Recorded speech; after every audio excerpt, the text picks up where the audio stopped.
Flynn, Counselor Anastas Abi-George, Counselor Josh Zakum, Counselor Matt O'Malley, Counselor Tim McCarthy, Counselor Andrea Campbell, and Counselor Kim Janey. I want to remind you that this is a public hearing, is being recorded and broadcast live on channels Comcast 8, RCN 82, and Verizon 1964, and webcast on www.boston.gov/citycounciltv. Please silence your cell phones and other devices. We will be taking public testimony, and we would appreciate it if you would sign in to testify. So anybody who would like to testify at some point, please go to either one of the corners and sign up. At the start of your testimony, please state your name, your affiliation, and your residence. Today's hearing is on docket 0178, an order for hearing regarding speculation in the Boston housing market. This matter is referred to the Committee on Housing and Community Development on January 24, 2018. I called today's hearing to put an ear to the ground and to listen to what is happening in our communities. I've invited residents, advocates, experts, members of the real estate industry, and others concerned about our community. We want to better understand what is real estate speculation, what's happening with our rents, what's happening with the flipping of our residential properties, and in general, our city housing production goals, and most importantly, the experience of communities that are struggling with displacement. I've made my opinion clear. While we need to continue to build more housing, we cannot do that in isolation. We cannot do that to the exclusion of other critical interventions that would stabilize families today, invest in our future, or generate revenue. We need to build more deeply affordable housing. We need to assure that as we pick up the pace on construction, we give communities planning tools to participate in the design of their own neighborhoods and the financial support to build housing that's affordable to all Boston residents. As we are building more supply to accommodate a growing need, we are also going to examine the displacement of existing residents and businesses, the stabilization of existing residents and businesses as well, and the disposition of land to permanently affordable uses. We're going to explore new sources of revenue while considering how best to deploy the funds available to us. Finally, I wanted to mention I've been pleased to speak with many developers in my district about how to move forward with more affordable, climate-resilient housing and new homeownership opportunities.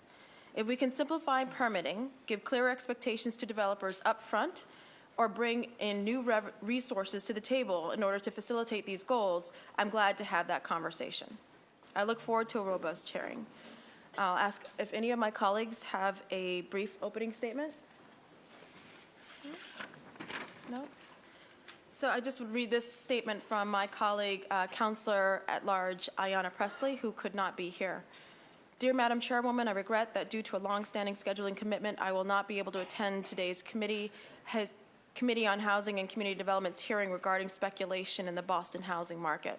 I want to thank the chair and author of this order for elevating this critical conversation. Housing is a human right, and the displacement of our families constitutes a public health crisis. I want to thank the Walsh administration and the Department of Neighborhood Development for their work, and look forward to solutions that prioritize safe, clean, and affordable housing. I will have staff present at the hearing and will review the recording. Thank you, Counselor Ayanna Pressley. So we're going to go ahead and open up with our first panel. And I'll have you guys introduce yourselves and what you do for the city, and then you'll go ahead and I guess present some things, and then we'll go through with some questions as well. Go ahead. Very good.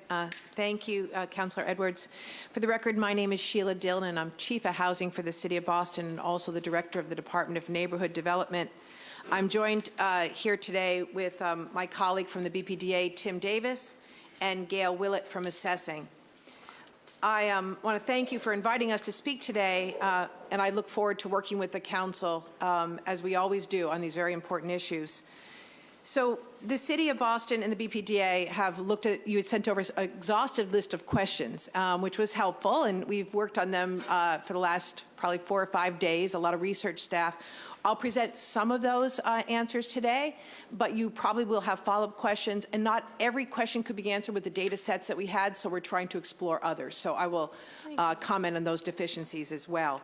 But before I begin responding to some of the questions that you had sent over, I do want to state for the record that the city is very, very concerned with any real estate activity that promotes or encourages displacement. So, and we've been working really hard with many of you on the displacement issue. To that end, we've made a lot of city-owned land and funding available for the creation and preservation of affordable housing. We're proposed that a third of the new housing being created be made available to households that are rent burdened. We're waiting for state approval on that. We've created the Office of Housing Stability, in part with your leadership, that is working with individuals and families, and that work continues and the volume is large. We've created a loan pool and a subsidy program that encourages the acquisition of market rate rental properties in neighborhoods, and I think we need to do more of that. We're having early success in East Boston where NOAA is buying a lot of triple deckers, and I think it's a proven concept that we need to increase. We filed anti-displacement legislation at the state. Many of it did not make it out of committee, which is unfortunate, but we're still fighting to get the Jim Brooks Stabilization Act out of committee and voted on favorably. This is only a partial list of our activities, and we look forward to any new ideas that come out of this hearing. So I want to just go over some of your questions at a high level. We do have backup materials, too, that we can share with you.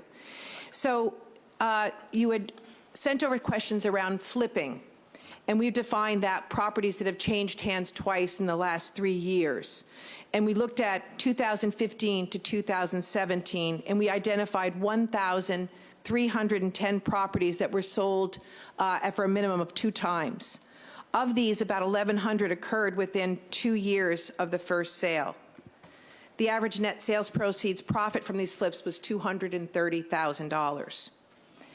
Interestingly, 756, or 58% of these properties, were condo units. While we are very concerned about the flipping of 2 and 3 families, we identified that there were 138 flips of 2 families and 147 of 3-family properties. At this time, we do not have information on the status of the smaller multifamilies at the time of the first sale. We need to research now, were they owner-occupied? Were they occupied by renters? Were they vacant? Were they problem properties? That analysis we didn't have time to complete, but it's ongoing, and we will get that over to you. You had asked about vacancies, and while we do not have there's not a good reliable source on the properties that are vacant. We know that the city of Boston has roughly a 3.1% vacancy rate now, and that reflects properties that are on the market in 2016, I should say, that have not been rented or sold. So our vacancy number is very low, but we don't have a number for properties that are vacant that aren't being offered for sale or rent. So I think you are looking at how many properties are just invested in and perhaps not occupied. We don't have that. We don't have that analysis, and we don't know how to get it. We're working on it, but we don't yet know how to get that number. Condo conversions. So in the past 3 years, there have been 631 rental properties converted to condominiums. 85% of these were in small multifamily properties, and I don't think that's a surprise to many of us. I do want to state, though, that Boston has a very limited ability to regulate this activity. The condominium conversion is a real estate activity that is authorized by the Massachusetts Condominium Act, Chapter 183A of the General Laws. The state law that prohibits Boston from having rent control also prevents Boston from restricting condo conversions. However, a separate state law does allow the city to require protections for tenants living in buildings with 4 or more units. These include notice provisions, right to purchase, and relocation assistance. But it does not allow us to provide those assistance to the smaller under 4-unit properties. So a lot of our activities in this area are really restricted by state law. You had asked about production. Sorry, I'm just going through the list of questions. So, but they all are tied together and related. Since the beginning of our housing plan, Mayor Walsh's housing plan, the city has permitted 26,000 units of new housing. 19.3%, or over 5,000 of those units, are deed restricted and affordable to low and middle income households. In addition to creating new housing, we are also working hard to preserve the affordable housing that we currently have, including public housing and our 13A developments. Many of those developments, you all are working on them as well, and they're very at-risk properties that are owned by for-profit developers in high-rent neighborhoods. We are also working very hard to assist middle-income families to purchase homes, especially families and households of color. Securing an affordable housing unit or buying a home that one can afford are both effective preservation strategies. City-owned property. Much of the new affordable housing that is being produced on city-owned land. We currently own 1,274 parcels of land, and this number is never static. We just received a lot of smaller parcels from the BPDA, which made their number go back up. Properties come in and go out throughout the year. Since 2014, we've had a very deliberate, very active disposition. Our housing development units are working very, very hard to dispose of our land. Since 2014, we have sold or we have designated, went into purchase and sale with 200 parcels of land. The vast majority of that is to be used for affordable housing, community gardens, or urban farms. Another 233 parcels are in active community process. We're working in the communities that you are. You and your staff attend many of these meetings. And then another 370 parcels are under staff review. We're looking at environmental conditions, zoning, whether they're buildable, et cetera. So we're very, very active, and we want to put this land back into good use that serves the community. Other D&D parcels within that 1,200 are not our priority at this time because they are either wetlands or urban forests. So while we need to take care of them, we have already deemed them not to be developable. So that is the information that we have for you right now based on the questions that were sent over. And I do want to turn over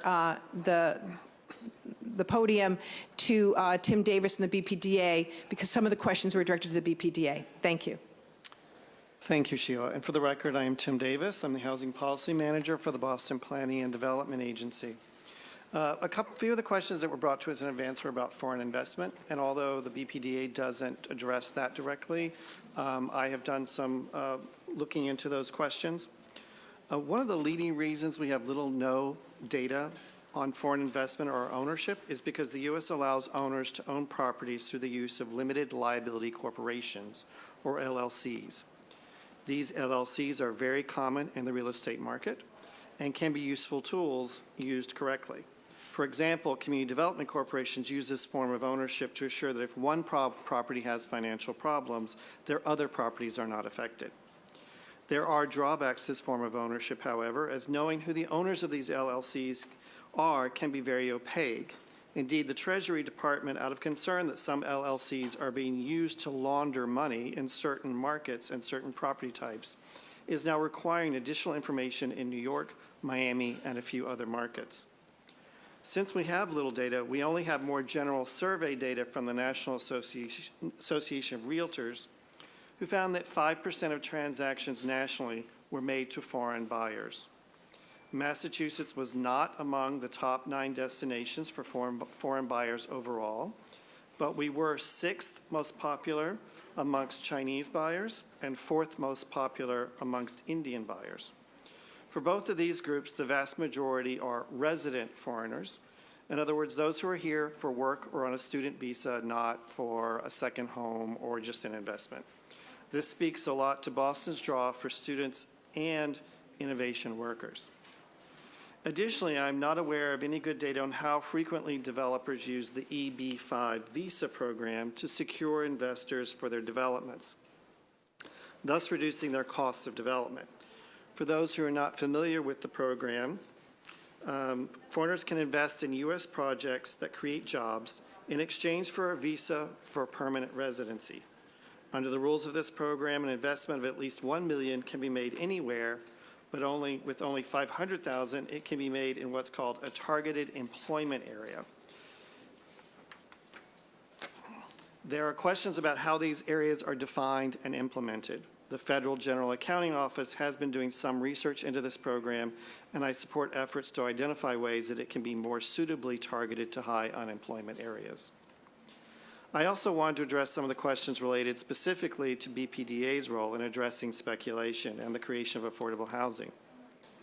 As part of the Article 80 development review process, our powers to address short-term rentals is limited.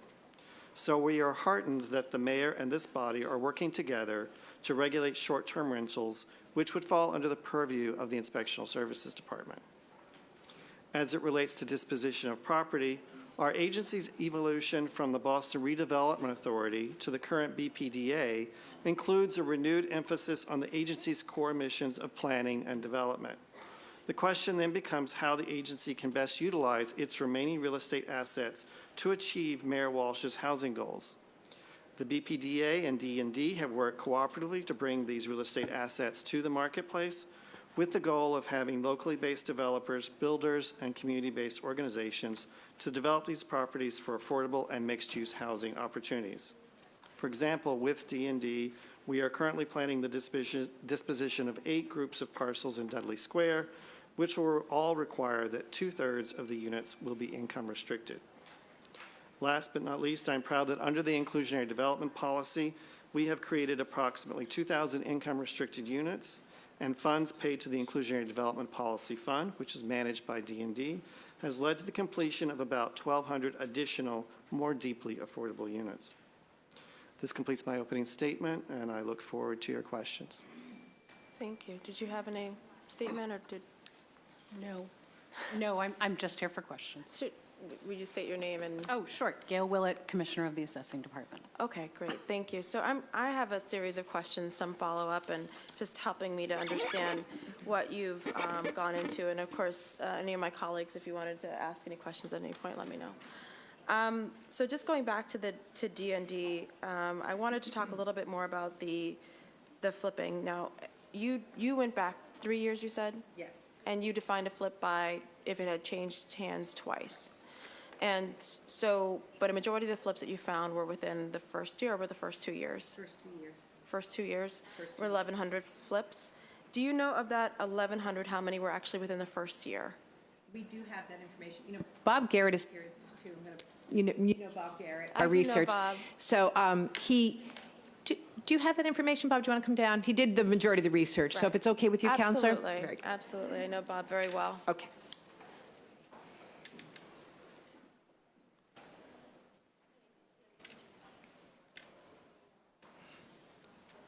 This thing's driving me nuts.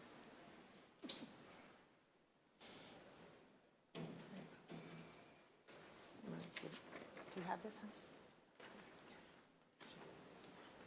The question is, how many, what was the question? How many within 1 year? How many flips within 1 year?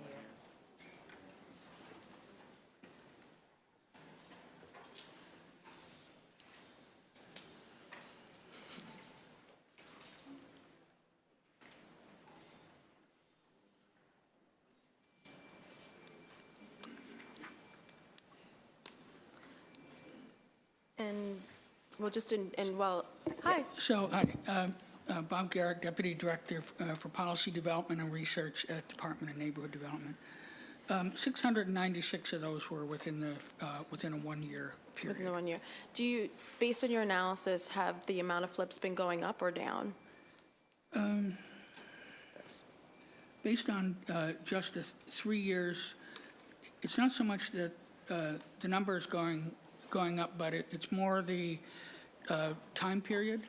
So there are many more of them that happen after a 2 year period than at a 1 year period. So for example, 24 months, it's 1,076 Right. flips during that period. We only looked at 2015 to 2017 because if you're looking at a 2 year period of flips, you need to look at it at 3 years to be able to tell how many of them flipped in 2 years. So it's really a. I would be interested in an analysis based on the 1 year flips. I don't know if you have it, but in 2015, how many there were, in 2016, how many there were, in 2017, how many within 1 year the flips were happening, just, We can get that, but I don't have that with me. okay. So get whether that. there's been an Yep. increase in the amount of flipping activity in that, within 1 year would be really important to know.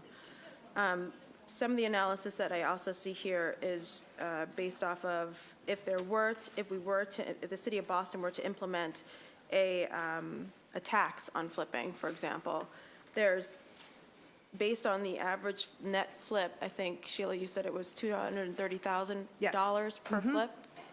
That's the Net. average net sales profit from the flips. Okay. Yeah. So I'm assuming it's that number that feeds into the tax data I have here that says that if it was, if you were to implement a 30% tax for flips within 6 months or less, the city of Boston would have a profit of, what, $71 million? Am I reading that correctly? Tax revenue, I'm sorry, $21 million. Yeah, no, it's not. Yes, I see this, I'm looking at this graph, and yeah. Yeah. I just want to make sure I'm reading this correctly. Those numbers don't take into consideration, though, that if someone did rehab on the property, you would need to reduce the net profit by the amount of the rehab, unless, otherwise it'd be challenged as basically a form of a taking. Okay, all right, so then, but just looking at the tax implication for flips, this graph here, on this piece of paper, I'm seeing, I'm just reading it out loud for the folks in the audience who don't have a copy. 6 months or less, 30% tax revenue, $21 million, 500,000. Am I reading that correctly? Am I understanding that that's what that would mean? Yes. If it was 6 to 12 months at a 25% tax revenue would be $17,274,000. Yes, All right, and then the taxes I see going down the longer the person holds the property. So with over 2 year, with 18 to 24 months, a 15% tax would then generate $3 million or close to $4 million. correct. Okay, all right, I just want to make sure I understand that analysis. And again, what would be helpful is to see if the flipping is going up in Boston or not, in order to look further into flipping. The other questions I had, and I don't want to totally, I can wait for a round if any of you have any questions. Okay. With regards to your numbers on the vacancy, you had mentioned that the analysis was hard to get at and how many units were owned, not occupied, and not rented. When you were looking at the numbers, and I understand in 4 Yeah. to 5 days, you had thousands of things to look through, so I appreciate your effort. I know how hard you work, and I just want to say thank you. But in terms of who owns, we have that data pretty easily with the Registry of Deeds, Yes. right? Yes. In terms of, we have a rental registry right now, Yes. right? Yes. And then we also have whether someone takes out a resident exemption. That is correct. So were you looking at those 3 points of data to see who potentially was owned and not occupying? We did not And do not- that analysis. We could see if we can do that. I'm just trying to, it's sort of the amount of properties in the city. It's kind of there's over 250,000 properties, units. We'd have to cross-reference every unit with those 2 other data sets. I'd be glad to look into this, Counselor. It's a very, very large research project. But I can imagine, but you had mentioned that we had a low vacancy rate. for properties that are being offered. So these are properties that are, so the American Community Survey looks at properties that are being offered for rent or sale and different points in the year. And then they do a calculation to come up with a composite yearly vacancy rate. But those are properties that are being offered, right? Right. Those are properties that are being just held vacant. And so while we can get the 3.1 and feel pretty good about the methodology, although it's not perfect, it's a survey, I don't know, short of counting up all the units and seeing which ones don't have a residential exemption or registered at the rental properties, yeah. I don't know how to get at it. And Short I of- think short of that, I think we do know too that the number of people that are claiming residential exemptions is not perfect. There's a lot of folks that don't know of that activity, although we tried to get the word out. And not every unit is registered at the rental registry. So I think we're going to have gaps in that analysis. It may show that more units are vacant than actually are. Okay. So there's no sample or, it seems like it would be a long-term research project, most likely partnering over That is- several months, if not years. Yeah, that is one we were, of your questions that we really, we thought a lot about. We haven't given up, but I think it requires more work. It would be helpful to know again.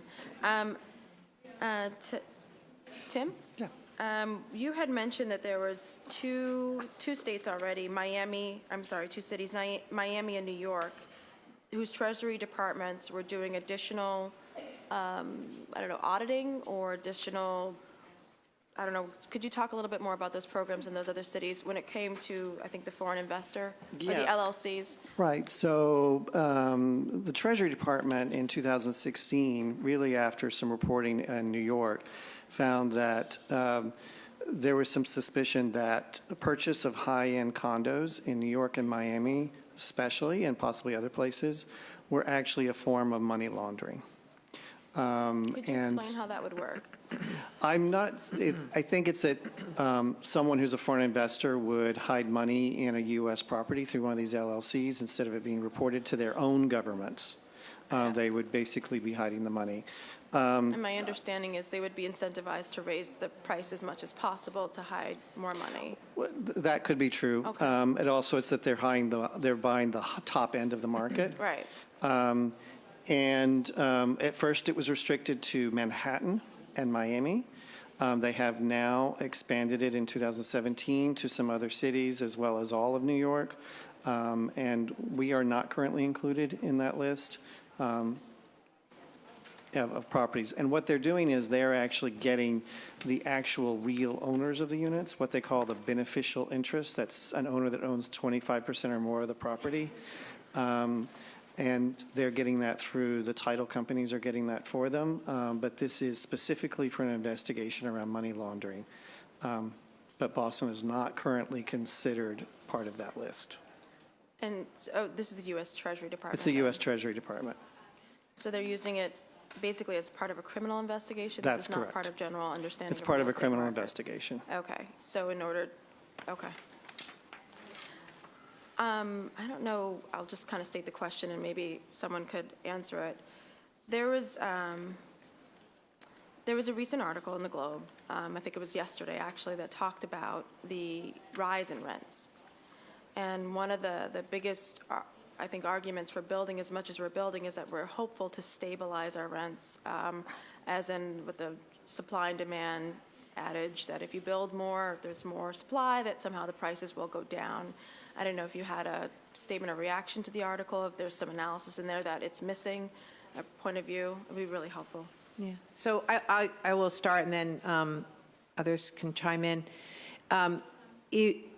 The Globe article looked at Greater Boston, so it was sort of interesting that their 4% rate increase wasn't just Boston proper, it was Greater Boston, which I think other surrounding towns are seeing slight increases as well.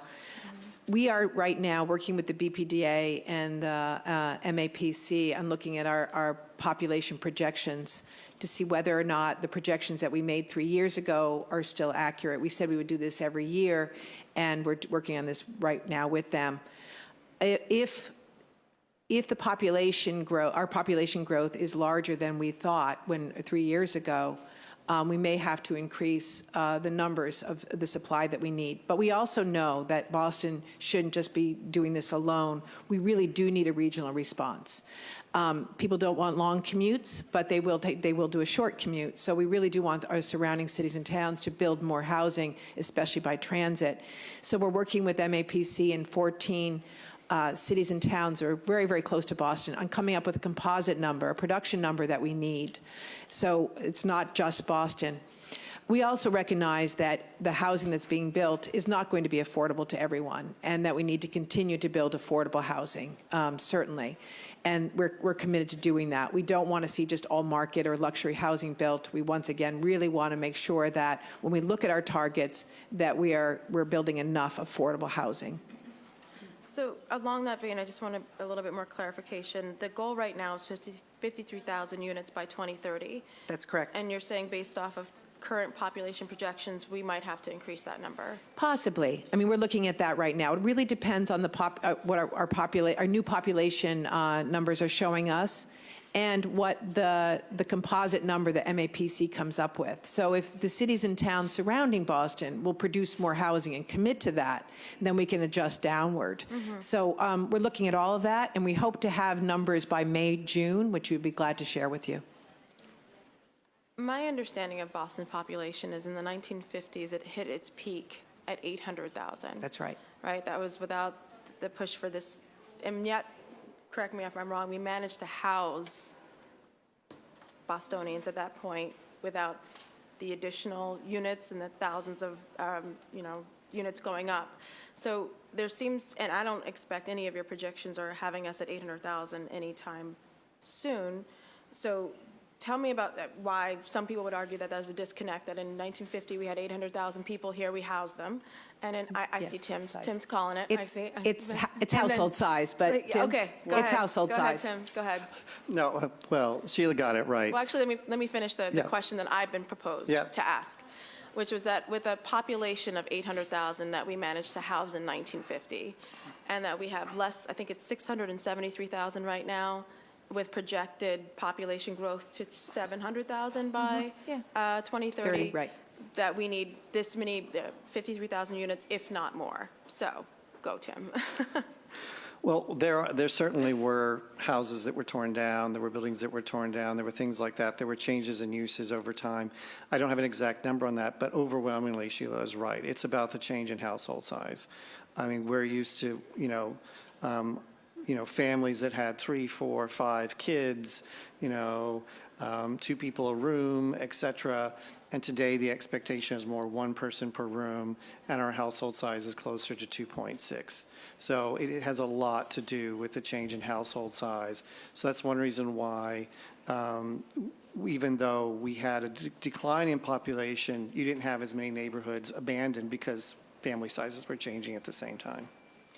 So, along that vein, with what we're building, how many of them are 2 and 3 bedrooms, and how many versus how many 1 bedrooms we're building? Do you want to talk about that? I don't have the exact numbers on hand, but I would say that by and large, a lot of the units that are coming online in the buildings we see, which are the buildings with 15 units or more, are a very large proportion are 1 bedrooms, some are 2 bedrooms, and we also have a substantial number of studios. But I can also say that studios are meeting a part of the market that is really out there, because we weren't building studios in buildings for many years. So that's, you might say we're catching up on studios, but there are questions about whether we're building enough 2 and 3 bedroom units. Yeah, and did you? Yeah, we did an analysis, and I'll get this over. I didn't bring it today, but we looked at how many families we have, how many larger households, against how many 2 and 3 bedroom units, and we had a surplus.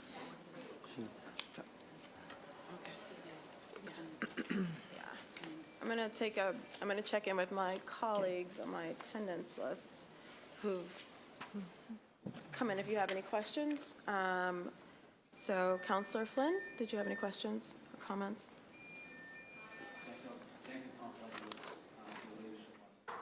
Thank you, Councilor Edwards, for your leadership on this issue. I had a couple questions, but as it relates to Airbnb, I know we had a robust discussion recently. A lot of families are being displaced, especially in Chinatown, a lot of immigrants, low-income families. Do we see a lot of foreign investment in Airbnbs in the city? And do we see it, whether it be in Chinatown, the Theater District, the downtown Boston area? What can you tell us about foreign investment as it relates to Airbnb? Yeah. We don't have data on actually who's buying properties in the city, and we could look at last names and make some assumptions, but I think they would be faulty assumptions. We do know, though, that the number of units being taken off the market in downtown locations is growing every single year. And that's why we're extremely hopeful that in the next, handful of weeks that we'll be working with the council on an Airbnb policy that works for the city of Boston. It's a really important problem, and I think we're all very, very committed to finding the right solution. But we don't have information on who is actually buying the buildings. Is there any way that long-term we could do a study about who is buying these units and whether or not foreign money is coming into Boston to buy Airbnb? I know that we've looked in the past, and Bob, I'll defer to you, but I know in the past we've looked at whether or not properties were financed, whether or not they took out a loan to purchase or whether they were cash buyers. We've done that analysis in the past because that's easy for us to see a mortgage recorded or a mortgage not recorded. But if it is cash, I don't know how we would look at the registry and find out what kind of cash it is. Bob, do you have any more thinking on this? Yeah, I don't think that that would be possible. What we would have to do would be to do analysis one by one on LLCs. And even when you get to the individual's name, unless it's a corporation, it's tough to tell whether that person is a resident here or a foreign person buying the property. Yeah, I'm concerned about that issue especially. I just don't want foreign investors coming into Boston, buying up property, displacing low-income families, immigrants. In my community in Chinatown, my neighborhood in Chinatown, a lot of people rely on services in that neighborhood, especially health care and social services.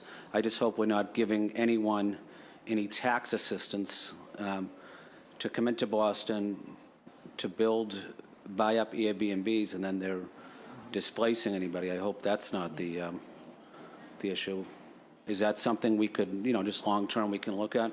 We'll take this research question back, Okay. Counselor, and other cities have tried to figure this out, so maybe we can talk to our colleagues in other cities to see if we can figure out how to get this information. I'll let the assessor speak, or the commissioner speak, but I'm not aware of any tax breaks that are going to investors, foreign or otherwise, to purchase properties to convert to Airbnbs. Thank you. And then I'm sorry. There's no tax break going on for Airbnb investment or that would lead to displacement. Okay. And then my final question or issue would be, I had the opportunity last weekend, to visit Brighton Marine. I know the city's doing excellent work helping veterans with housing needs. So I just want to say thank you to Mayor Walsh and his administration for helping our veterans, our disabled veterans, and that's something I would highly encourage for us to, stay on top of. But I'm very confident in the results so far. So I just wanted to pass along those comments to you. Great. Thank you. Councilor Zakhem? Thank you, Madam Chair. I want to thank you for calling this hearing on an important issue that we have, continue to grapple with in the city of Boston. I appreciate your leadership, and to our folks here on the panel, I know you guys have all been working hard on this issue, and Sheila and Bob in particular, I enjoy working with you. When I previously chaired this committee and working on, particularly on the condo conversion law that you mentioned, to increase those protections for folks who are displaced when their apartments are converted to condos. I noticed that I think Somerville is looking to copy us now with higher relocation fees and notice requirements, which is great to see, because I think as you said, and I think as we all recognize, this is a regional problem. I mean, Boston obviously is a city, and we have our political jurisdictions and lines are drawn, but obviously economically speaking, both population-wise, transit-wise, where people work, where people live, is beyond just the city limits of Boston. I'm curious to see, where we can go. I mean, I'm a big proponent of getting the data first, so thank you for this, and I thank the chair for her extensive questions beforehand that's led to a lot of the data. But have we seen in other cities, and I always like to say that Boston leads, but we're not too proud to look at what other cities are doing on these same issues. I mean, how do we address this? I mean, obviously, flipping and speculation is one aspect of our housing affordability issues. Have we seen other cities, I think of, New York, Los Angeles, even other cities and towns in Massachusetts that might have taken steps on this? Seattle comes to mind. Are there folks that have addressed this and put significant, whether it's fees, whether it's if you do it within 12 months or 18 months, there's a tax burden? Is that something we can examine? And if so, how does is that a home rule petition, or is that something this body can do? That's a very good, those are a lot of good questions. Sorry for putting them all out at once. I don't have, you're right, we do talk to our colleagues in other major high-cost cities, like every week probably on a problem, and share information. We typically are leading, but not all the time. So I don't mind doing a survey to all of our high-cost cities to see if they are doing some interesting work around flipping. Or condo conversion, so I'd be glad to do that and pass on the results. Any change in taxes would require a home rule petition, as you all know. So we're pretty limited what the city council can do or the administration can do on its own. Any change in tax law would require a home rule petition. But I'd be glad to do some research on these issues and see what other cities are doing and pass that along. And in your judgment on a condo conversion, obviously there are cases where that's leading to significant displacement, and I want to address that. But is the condoizing, if I don't even know if that's the proper verb, of these units a significant driver in cost? Like I'm saying, if someone's paying $5,000 a month in rent or $4,000 a month in rent, whatever it is, in a fairly expensive apartment. And again, I was reading, I think was this Cambridge or Somerville that I think it was Somerville, it was the same story that they just had in the Globe a few days ago, that folks were paying thousands of dollars a month, and it was converted, and they were saying, oh, they're being displaced, and I'm sure it's inconvenient, but folks who are paying whatever $4,000 a month, $5,000 in rent, are going to be able to find something else. And I realize this may be getting too into the weeds for this forum, but is that a big driver of displacement, or are we just sort of changing the type of unit for similar populations? So the condo conversion ordinance as is now, we mentioned earlier it does not apply to 2- and 3-family houses. For the properties like you saw in Somerville, a high-end rental property that's only been open for a year or two and then converting to condos, that's certainly something that, it's the big project, so it gets a big highlight. But the problem that we see the most is with these conversions of 2s and 3s, where there are no regulations to speak of. So those are kind of the biggest concern, because those tend to be not downtown. It tends to be, you could see the gentrification of Jamaica Plain happening through what was going on with 3-deckers. Same thing now in parts of Dorchester. So it is, a real concern for us. So where I stand, sitting looking at the bigger projects, we are seeing projects that are coming in who are asking to convert from rental to condo either before or during construction. So in that respect, there's no displacement. If there's a project that is seeking to do it after construction, then if there are inclusionary development policy units in the building, those tenants are automatically income eligible for the condo conversion rule for those higher protections and 5-year notifications. So we, as an agency, would actually have more of a role to play in those bigger units, those bigger properties. If there exists. If they have IDP units, which 93% of those projects do. Okay. No, that's all I have, Madam Chair. Thank you very much. Thank you all. Thank you. I just wanted to acknowledge a colleague since Somerville is coming up several times. We also have a Somerville alderman, Matt McLaughlin, here has joined us today. So I just wanted to thank you for coming. Councillor McCarthy. Okay. Councillor Asabi George. Thank you, Chair, and thank you for everyone's line of questioning so far. It's been very interesting, very in-depth, and thank you for being here and providing us with all this information. I'm curious about any longer range into the past historical data on the condo conversion, because just at the 3 years seems like such a small snapshot to really see the impact of this on our neighborhoods, across the city. But we can do that. looking, we do know that, back in the 90s, the trend was really larger multifamilies being converted. And more recently, it has been the smaller properties and tends to be in the outlying neighborhoods rather than in the downtown areas. But we can pull together the longer-term stuff. That's great. And I think if we could also maybe get with that, if it's easy enough, some information on the saturation rates.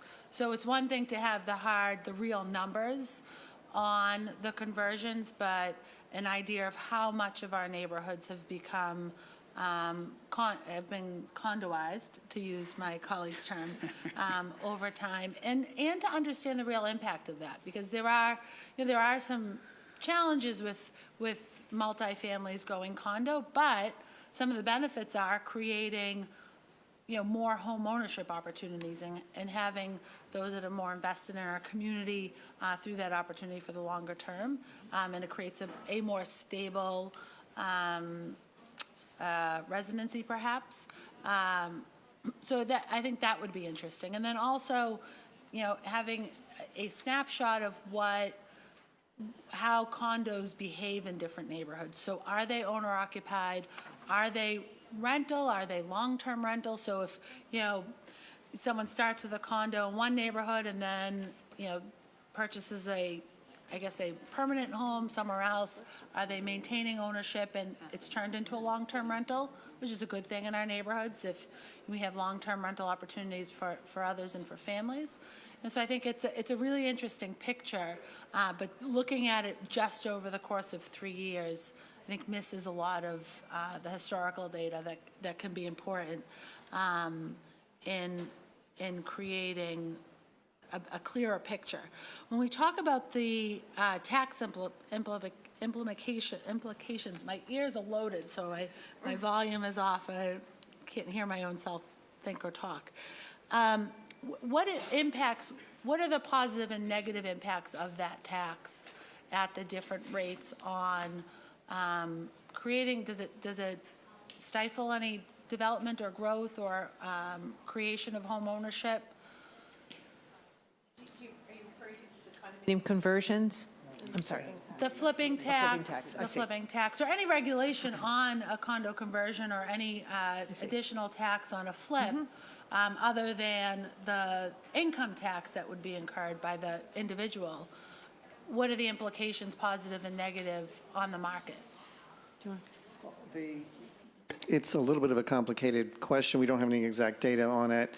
It all depends on kind of where you set that tax. If it's a 1% or 2% transfer tax, which I know that is being contemplated at the State House for affordable housing, that's one thing. A 15 or 20% or 30% tax on the capital gains is one where you have to balance out, trying to get flips to be minimized, but also there are flips that are beneficial to a neighborhood. If it's a problem property, it's a vacant property. So it's getting that right is a good question. And we don't have any models to really follow on. I know that a similar tax has been proposed by state reps from Brooklyn to the state of New York, and it's sitting in committee. So the question is, would we get much further here? What would be the answer here? I don't know what that is. And that Brooklyn tax, is that at these same levels? Because we're looking at, anywhere from 10 to 30%. Theirs is at 15%. A flat? 15%, I think. So I think one of the Regardless of time? questions is, how do you time it? I think Right, it's smart to think about how you would time it as well, because if you just do 15%, you know that in the second year, they're just going to wait another year and then sell it. So, and then there's sometimes income tax implications that encourage a flipper to sell it the second year as well. So you would want to do something graduated that I think answered that question of selling it here now or the next year from now. Yeah. And I also, I don't necessarily want to talk about it, but I think it also plays a role in when we look at ownership, is the residential exemption.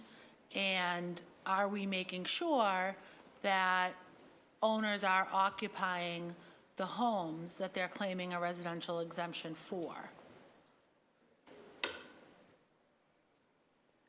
That's something that we are auditing every year. So we're running data picking candidates that have issues that we see. Maybe it's non-registration of cars in the city. We can't find any cars. We can't find any voting records, things like that that we are auditing, sending out secondary notices to. And if we don't get any response from the applicant, then the residential exemption is pulled. Right. And we could penalize that at a higher rate and make up some of this money. That would require state law changes. So I know it's been proposed before and has never made it out of committee. I know Florida does recoup the money from people who have falsely claimed a homestead exemption, but we're legally not able to do that. Great, thank you. And that's it. That's it for me. Thank you. Counselor Janey? Thank you. Thank you, Madam Chair. Very grateful for your leadership and the opportunity to work in partnership with you, along with my other colleagues on the council. I wanted to come back to questions on the Housing Boston 2030 plan. Sure. So how many of those units in the pipeline are going to be owner-occupied versus rentals? I don't have that. I broke it down by affordability, but we have that. We can get that for you. And then how many are affordable? Of the 26,000 that have been permitted to date, 5,035 are deed restricted affordable. That's roughly 19.3% of the total. What that doesn't reflect, Counselor, is units that are in the market that are more affordable but not necessarily deed restricted. Right, okay. And are there also affordable home ownership? Yes, in fact, D&D is building a lot of affordable home ownership. We would like to do even more. So we're looking at our small sites where we've got a lot of small pieces of land and putting them out in batches, bunches for smaller developers to bid on. And those are being sold. 2/3 of those are being sold, or sometimes more than that. Sometimes it's 100% are being sold to middle-income home buyers. And did you say all of those are deed restricted? Yes. Are there any that are not deed restricted? In some of the packages, because the neighborhood has really wanted us to do a third, we are doing, there's a third of them that have been market rate. Okay. And when you talk about affordable, what threshold are you looking at in terms of the AMI? In the home ownership, 80% and 100% AMIs. And for rentals? Most of our rentals are ranged between 30% and 70% if we include the BPDA units. So there's, for projects that we put funding in, they're typically 30% AMI to 60% AMI. The inclusionary development units are most typically pegged at 70% AMI. Oh, you have it. To add to what Sheila said in terms of what we're seeing, at our agency, we're seeing what market rate private developers are bringing to market. And overwhelmingly, it seems that developers can get financing for rentals easier than they can for condominium buildings. And also, there's in some of the neighborhoods like Austin, Brighton, we know that there's a very large demand from residents there for additional home ownership units. But developers are very shy about creating buildings with a lot of condo units that come on the market at one time. However, we are beginning to see some glimmers of hope, as it were, in terms of more homeownership developments coming through. Like I mentioned, some of these smaller developments in places like East Boston and South Boston are coming to us and saying, we originally wanted to do rental, now we want to do condos. We see that as a good movement. Also, in trying to be more creative with the inclusionary development policy. We have a couple of developers in Brighton who are planning, in part because they have lots that are very unusually shaped where they can put 2 buildings on it. They're doing one building that's all rental and one building that's home ownership, with many of those home ownership units being income restricted at those 80 to 100% levels. So trying to meet that home ownership demand. So trying to be really creative with the IDP to provide more opportunities for wealth building. And so with the inclusionary zoning requirement, right now it's 13% on-site, 18% off-site? Correct. So it's 18% off-site in most of the city. In about a third of the city, it's 15% off-site.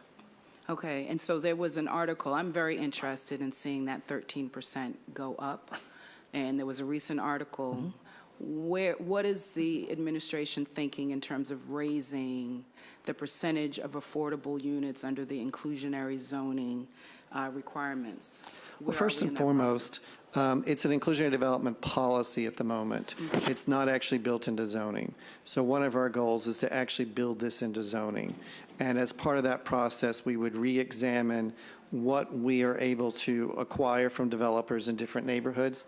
We do have a very diverse city in terms of the economy of the different neighborhoods. We have downtown developers who are building very high-end apartments and condos, and we have other areas of the city where it's almost infeasible to build anything new because the rents are so dramatically different from those outer neighborhoods to downtown neighborhoods. So we would be looking to see at what we could get in various parts of the city. Similar to what we did last time, we divided the city into 3 zones to see what would be feasible in each of those zones. And then we would adjust the numbers. And of course, I'm hoping as an affordable housing professional that we increase that number. Right, and so, I think this is important, not just in terms of housing policy, but really what kind of city we want to live in terms of whether we want to continue to live in a city where we're very segregated by income and race.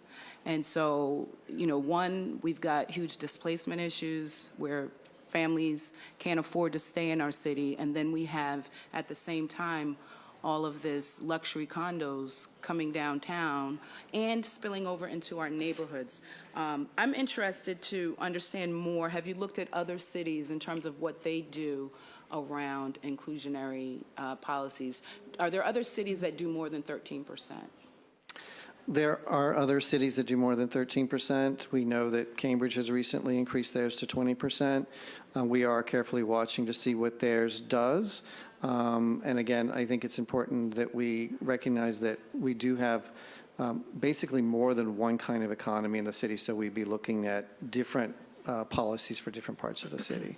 And in terms of the 70% AMI, are we looking at other cities to see what they do and what lessons we can learn from them? And there are a variety of approaches to it, and we will be looking at that more as we go forward.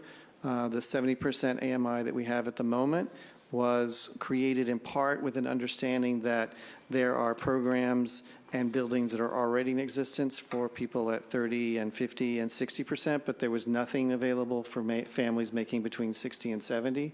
So the goal was to meet a part of the market that is not eligible for those units, but also are struggling to find affordable home ownership across the city or rental. In terms of the population growth, I think there were earlier questions around the population growth. How fast is the building boom keeping pace with? Because it seems to me that we're still in this constant, high demand for housing and limited stock. Yeah. And so if the new housing that's coming up is unattainable for folks who live in the city, they're still struggling, and it seems that other folks are moving to our city. So how fast is the housing stock or the housing boom keeping up with the population growth? Are more people moving into the city faster than you can build housing?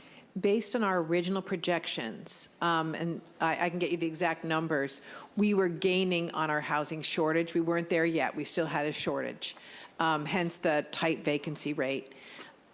But that's why we want to look at the projections again, because the population may be growing faster than we originally had anticipated.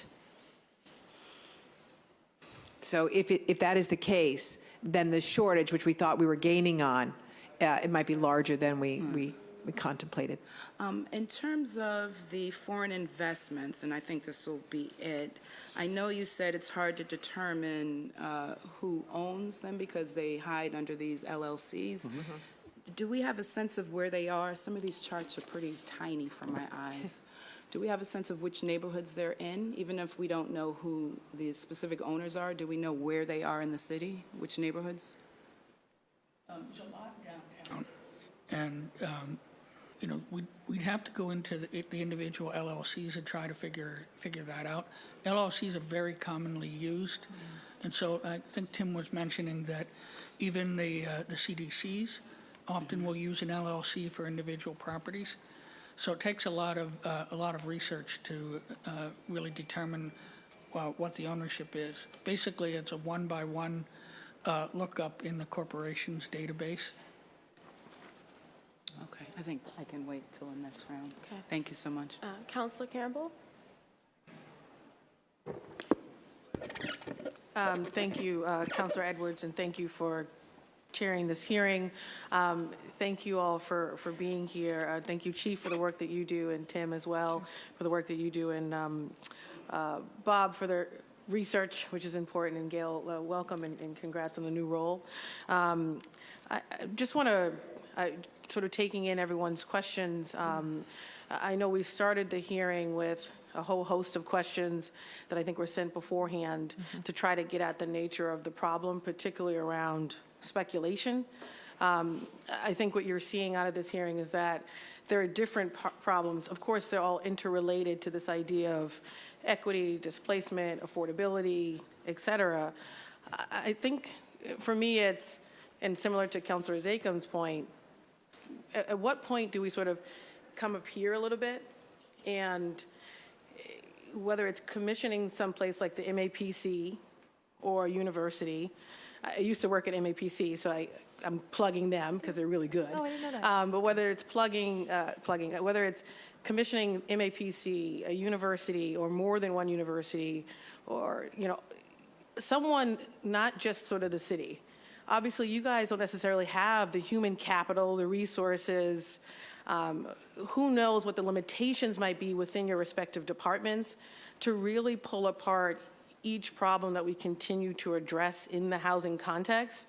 And not just to talk about, of course, the problems, which many of us in this room, and particularly the advocates, are fully aware of and they're dealing with on a daily basis. But what are the problems? What are all the proposed solutions? And out of those discussions and out of that data and out of those stories, what are the recommendations? And the recommendations where they're actually broken down by what we can do as a city, where we need to pull on our state partners because of the authority they have with respect to us, and where we need to, say, pull on our federal partners with respect to some issues that are within their purview as well. And doing that in such a way that it amounts to some report, for example, that everyone in the community, everyone in the city can see.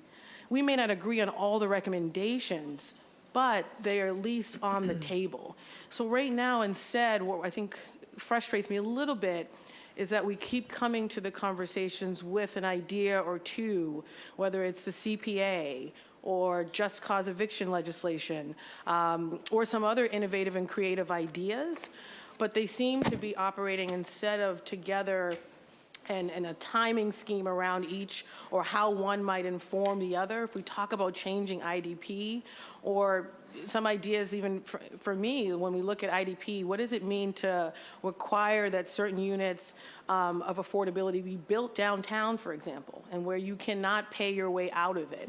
As someone who grew up in the city in affordable housing in the South End in Roxbury, that created a certain network for me growing up as a kid in the city. And as a result of that affordability, I was able to live there, grow.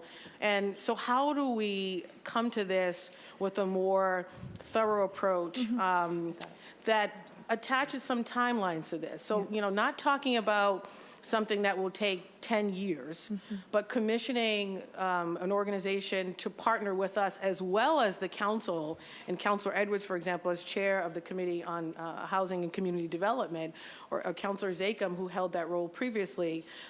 So it really is a partnership. It's conversation, so that we come out of it with a report of recommendations shared by everyone. I know that we have the housing plan. I was not, intimately involved in those conversations. So there are ideas and ways in which to do things that I agree with, and then there are others I want to know more. So I would just push us to think about coming at this a little differently. And then, of course, the last thing I'll say is we had that robust conversation on short-term rentals, which has not died and will not die. But one of the things I thought was really great about the process is we had advocates in the room, we had folks from different spaces with different interests, the city, the council, all in one space, trying to come up with solutions on some complicated issues. But at least I think people felt like they were part of the conversation, and we're all in agreement as to where we think we want to go. And it's just, it's fleshing out the details, but it's not in a sort of one-off situation. So that's sort of what I'm taking out of this and previous conversations. If I could respond, I think Yes, we're thinking along the same lines. The housing plan was pretty extensive, and it really touched on resources and land and protections, and I think it was very comprehensive. It's been 3 years, so we're starting now to look at all of the data anew, in-house, but with MAPC's help.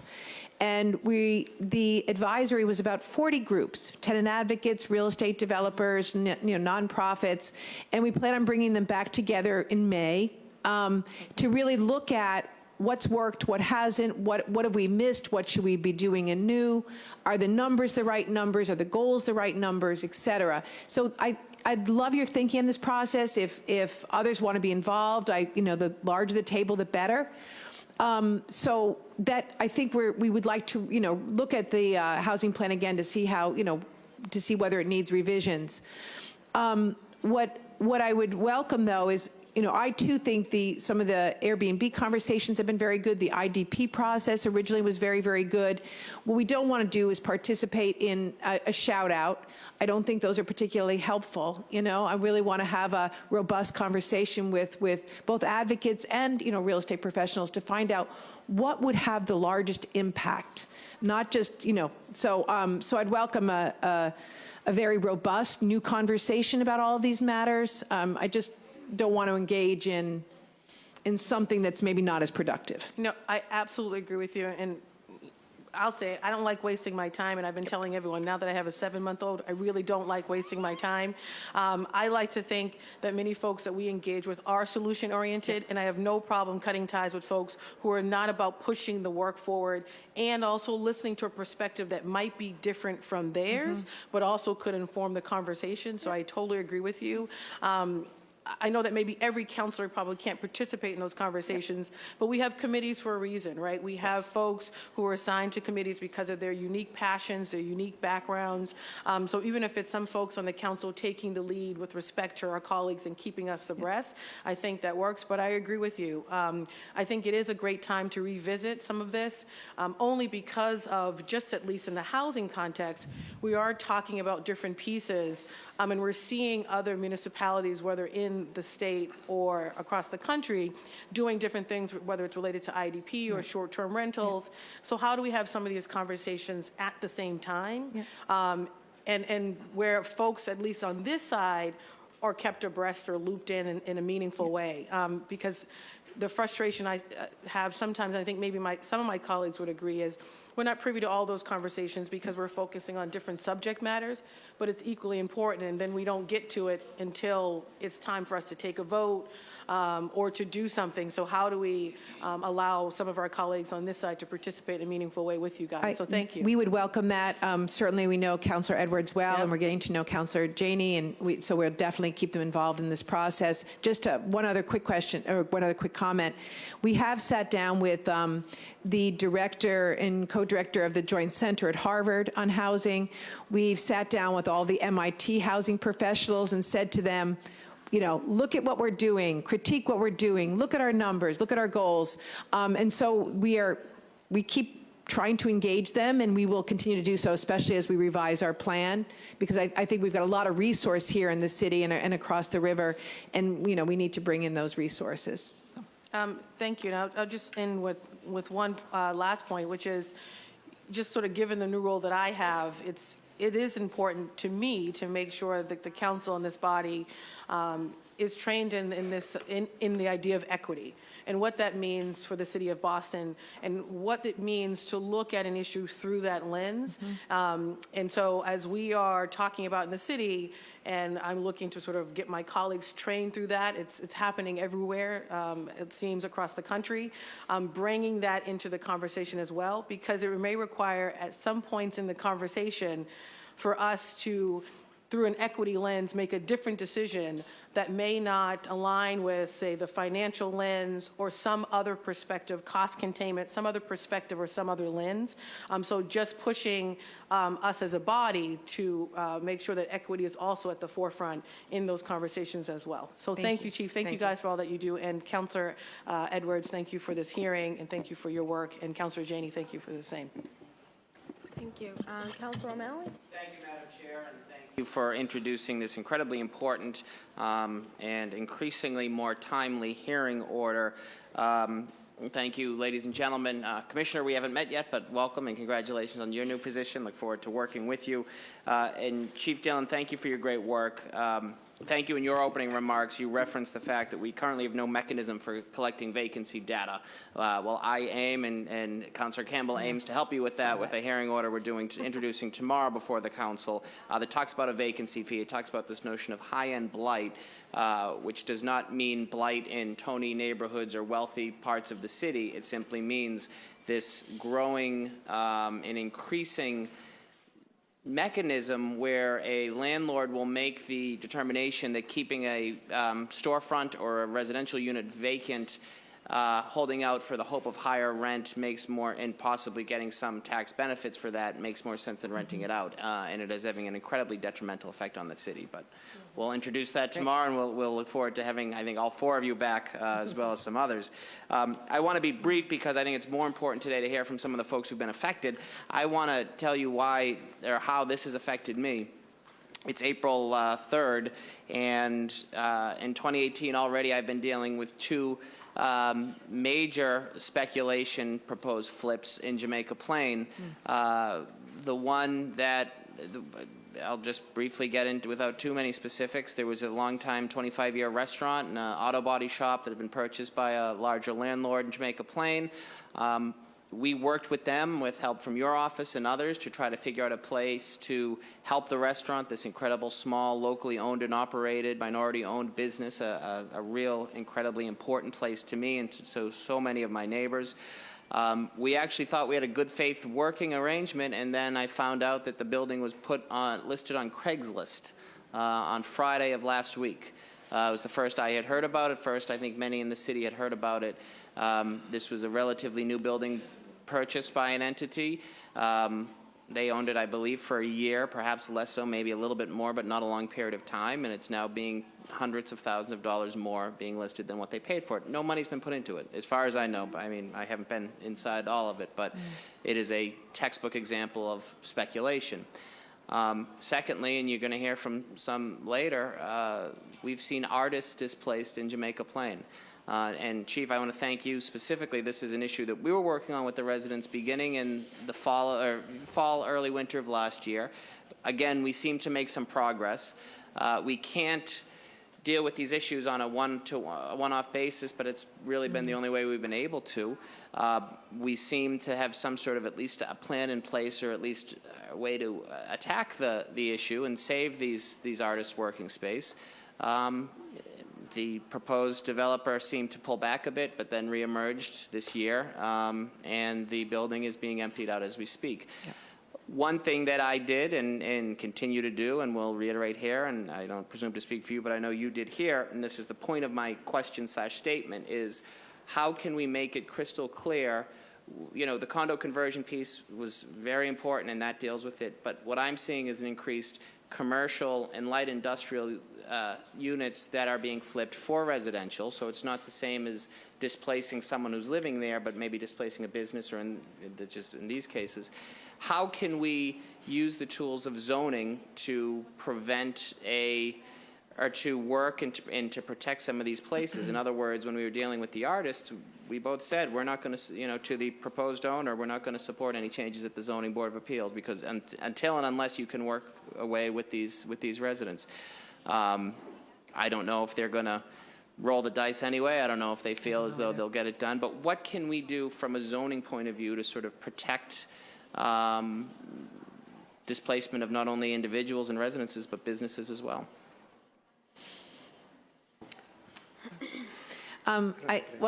You're raising a very good point. I mean, these artists and commercial spaces are the fabric of our neighborhoods. And while I mean, we don't want, like, any displacement. Those are as equally tragic, I believe. I think, you know, knowing what is happening on the ground, and you do, the councils know what's happening on the ground. I think following the development process is key here. Zoning is something that we do have.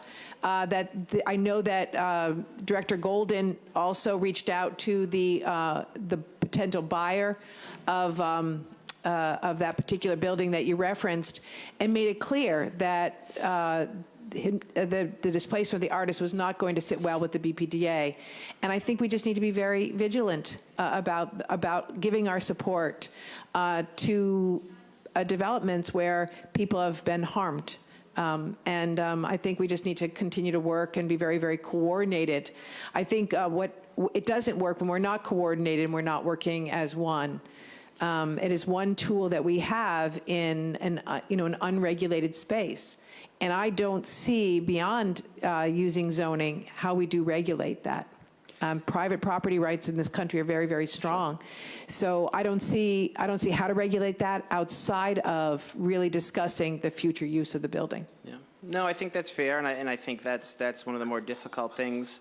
In these two instances, you have Jamaica Plain, which isn't often unified on many issues of development, seems to be unified on this, and I know we are as well, and we'll continue to stand with the small businesses, we'll continue to stand with the artists, and really it's important we hear from some more folks who are affected, so I'll leave it at that, Madam Chair, but thank you for your work on this, and it's an incredibly important issue, and with each day that passes, it becomes a more relevant issue, so that's all. Thank you.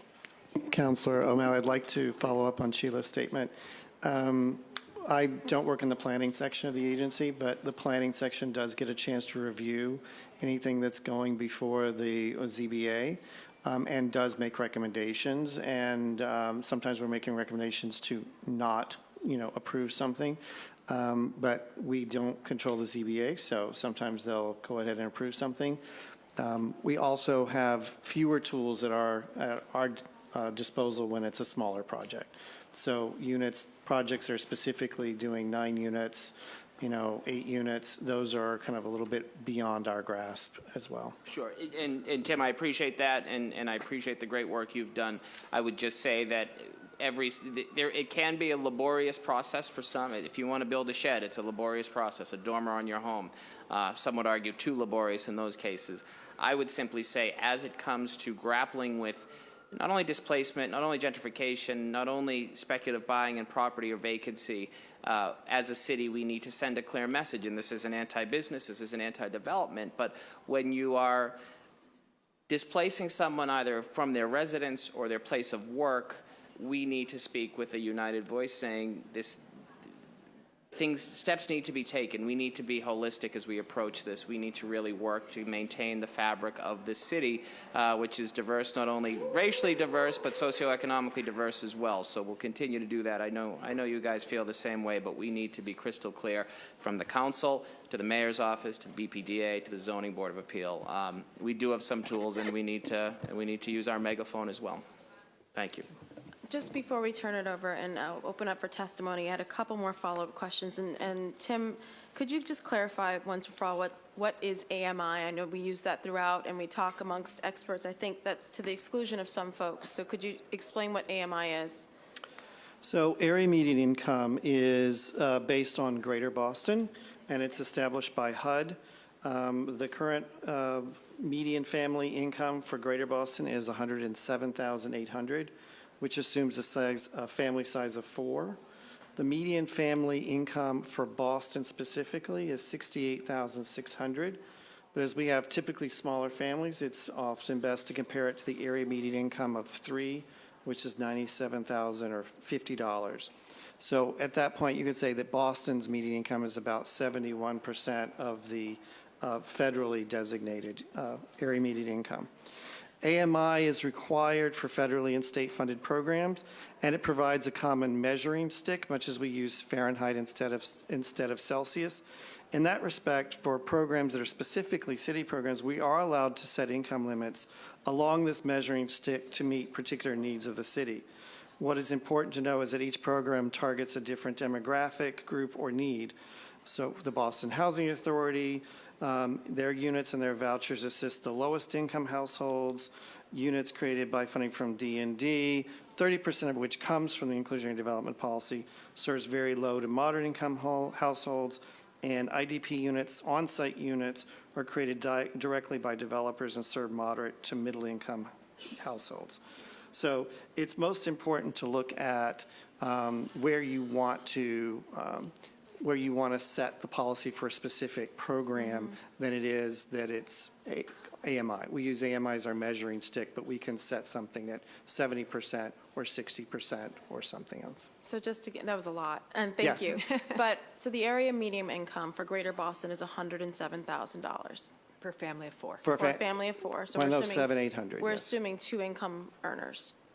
It's not assuming that, it's just, that's just based on the data for the, you can probably assume that there might be two income earners, but that is just based on the median income for the region, which does not say Right. whether it's two income earners or not. And for Boston, it's 68,000, you said? 68,600. So help with the disconnect, the confusion I have when I read in the Globe that 50% of Bostonians make $35,000 or less. Are you familiar with that article? Right, and I think part of the issue with that is that that is an individual earned income as opposed to how much the household is earning. So So with those are measuring two right, different things. right. One is measuring family income, and one is measuring what someone is actually kind of taking home from one job. So I don't know where there is a disconnect there, but in terms of the data, those are basically looking at an individual's earned income versus a family's income. So I guess my concern is that when we're looking at families or units versus individuals, there are a lot of single parent, I come from one, single parent households, right? That $35,000 would mean just my mom. And so, and it means a lot of other parents or grandparents or whomever are raising their kids. So when we talk in terms of family units or incomes of 107,000 or looking at all of the income earners, and we're planning that way, are we unintentionally planning for the exclusion of single parent households? Are we even considering them as a priority? So we are. Did you understand the question? Yeah, Okay. yeah. So, I mean, there are a lot of single one-parent families in Boston, certainly, and the vast majority of what we're funding are rental projects where the incomes for, are somewhere in the 51 to 58,000 range. When I look at 60% AMI, they're 2 and 3 person households. So it's most common probably to see our funded projects targeting, the households that are making about 50. In this last funding round, we did give additional points for developments that had more 50% AMIs. And so that's the 48,000 range. So we've heard a lot of the advocates talk about that who affordable to whom, like we should make it more affordable. And so we are starting to see our nonprofit developers respond to that. And in every development, we have at least 10% set aside for 30% AMIs. So we are trying to push down the incomes of projects that we are funding.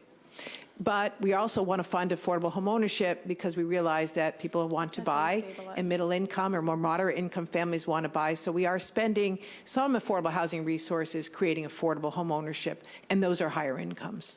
Could you talk a little bit about the difference between being affordable and being cost burdened? So there are a lot of folks who are paying more than 30% of their income for rent. And how are you planning to help alleviate that burden? Yeah. How's the city looking at that? Yeah. Isn't it our goal, hopefully, to reduce the amount of people who are cost burdened in their rent? Can I do one thing? So I just want to make you aware, I mentioned it in my remarks, but I want to bring it home. We are requesting to the state right now, because we're building a lot of wonderful affordable housing, and we really do want to target families and households that are right now rent burdened, because while we're putting a lot of resources into creating new affordable housing, sometimes the people that are getting those units, and that they could be in an affordable housing unit right now and be okay, or be in BHA housing. So we're saying to the state, let us it won't violate fair housing if we can set aside at least a third of the units of the new affordable housing for families and households that are rent burdened. And so they're looking at that. I think we're going to get a good ruling on this, and I'm hoping we can implement that in the near future.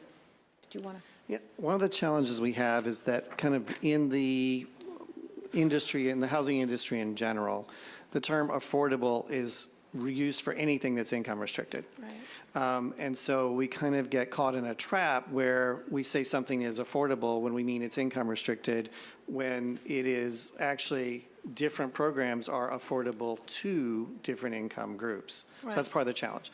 So under HUD guidelines, they consider affordability is around 30% of income is being paid towards housing. In terms of looking at the data, they say that someone is cost burdened if they're making more, if they're paying more than 30% of their income towards housing. But even under HUD programs, they allow, for example, a voucher holder to pay up to 40% of their income towards rent. So even though there's this, you're considered cost burden, but we're going to still let you do it. And so that's why I think when I look at the data, I like to look at each segment of it. How many are above 30% of their income towards rent? How many are above 35%? But then we do have the measure of severely cost burden, which is when people are paying more than 50%. Right. So that's and it's really important to look at that 50% number, because those are people who are truly and dramatically have problems with affording their homes. Do we know what that number is in Boston? I do not have the number with me. We can provide it to you. I And don't for- know if you have it on hand. Yeah. Severely cost burdened was over 28,000 households, and I think it was 58,000 that were paying more than 30% of their income for rent. But this also includes students. Of that total. So still large. Oh, too large, absolutely, a serious problem. I'm just saying it's. 28,000 housing units or folks renting in Boston are paying over 50% of their income to be here. Right. And 58,000 are paying more than 30% or are cost burden to stay in That's correct. Boston. I think when we think about cost burden, the people that we're really worried about is, lower income families with kids or elderly, not so much students or people that want to live right downtown and pay a lot of money because all the amenities are there. So it's just it's a measure that needs, a little bit more. Cost burden by choice, right? Yes. Versus, Yes. yeah, no. Or cost burden by, their students, Yeah. their families helping It's them pay. transitional, right? Yeah. It's not permanent. Yep. So just wanted to include our newest commissioner in a couple questions. I apologize. Thank you for sitting. I just wanted to make sure I asked the questions that we had, I think, submitted also in advance. I was we talked about the resident exemptions. Did you have the numbers of property owners who are claiming that?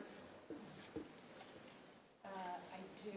So of all residential properties, it's 76,000. Could you repeat that? Your mic was in and out. Oh, sure. Of all the residential properties that someone would be able to apply for it, the total number is 76,230, and that's for fiscal 18. Would be able to apply or have applied for? That's the number of people who have received it from all of the residential properties in the city where they would be able to apply. And we don't have any data on whether they're non-residents or residents with the assessor's office in terms of whether, I think this is going back to the speculation of whether you're able to see if there's a fraud or any way in that. What we do is we audit, we send out compliance. Specifically, we look at people who have lived in units for more than 10 years or lived in the property for more than 10 years. We'll also look at rental data. We'll pull MLS listings of what condo units are being rented. We'll focus on certain areas of the city, certain types of properties, but it's something that we are always looking at. So this is kind of a two-part question where I think Tim might answer the first part and you might answer the second. But knowing that we have a BMI, Boston medium income of about $68,000 per household, though with the $35,000 still kind of out there. I think that includes students. That's possibly why that might be a little bit lower. But have you considered building towards that, just the BMI, and I understand it could be a percentage on the AMI, but just really talking to developers in that language of the BMI, and then to the assessor, have you considered, or would the city consider tax breaks for property owners who are renting if they were to rent at, I don't know, a lower amount below the, or to attract folks who are making the average Boston income? Is there any kind of balance or way to think of not just punishment, but incentives for lowering rents for property owners? So I'll answer first, since you posed it that way. I think you're asking that BPD as an agency, as much as during the development review process in terms of different programming, that we're really encouraging developers to build for even market rate housing that is affordable to families who are at the Boston's median income. I think that's what you're asking. Again, construction costs are very high and increasing. Land costs are also high. So those are two impediments to developers building at that income levels. But we certainly are looking for ways, and this is as much a cross-agency work, working with D&D, working with the Housing Innovation Lab especially, to look at ways to build projects that are more kind of, you might call them naturally affordable. Whether it's through compact unit policy, which we're working on, in any number of ways, so that we can think of bringing down the cost of construction for those properties, so that in fact they can be built and they can be opened with a price that is, affordable to someone who's at Boston's median income. We certainly are having those conversations every day, and sometimes it's a very hard for us problem to keep working on, because we know that we need to do that more so that we can also reserve our resources we do get for lower income families. And then the cities. For subsidies and for affordable housing, we are reflecting those lower rents or the deed restrictions for when properties can increase that are affordable housing. But it's something that has to be recorded with the deed. It has to be something that runs with the land for us to reflect that. Right, and I think the question was a little bit more specific. What incentives would the tax assessor's office be willing to consider to help people who are property owners? For example, if you keep your rent below a certain level, you get a tax break. If it were recorded with the deed that it is a covenant on the property, then we would be able to reflect it. But legally, we cannot reflect something that is someone's choice to do.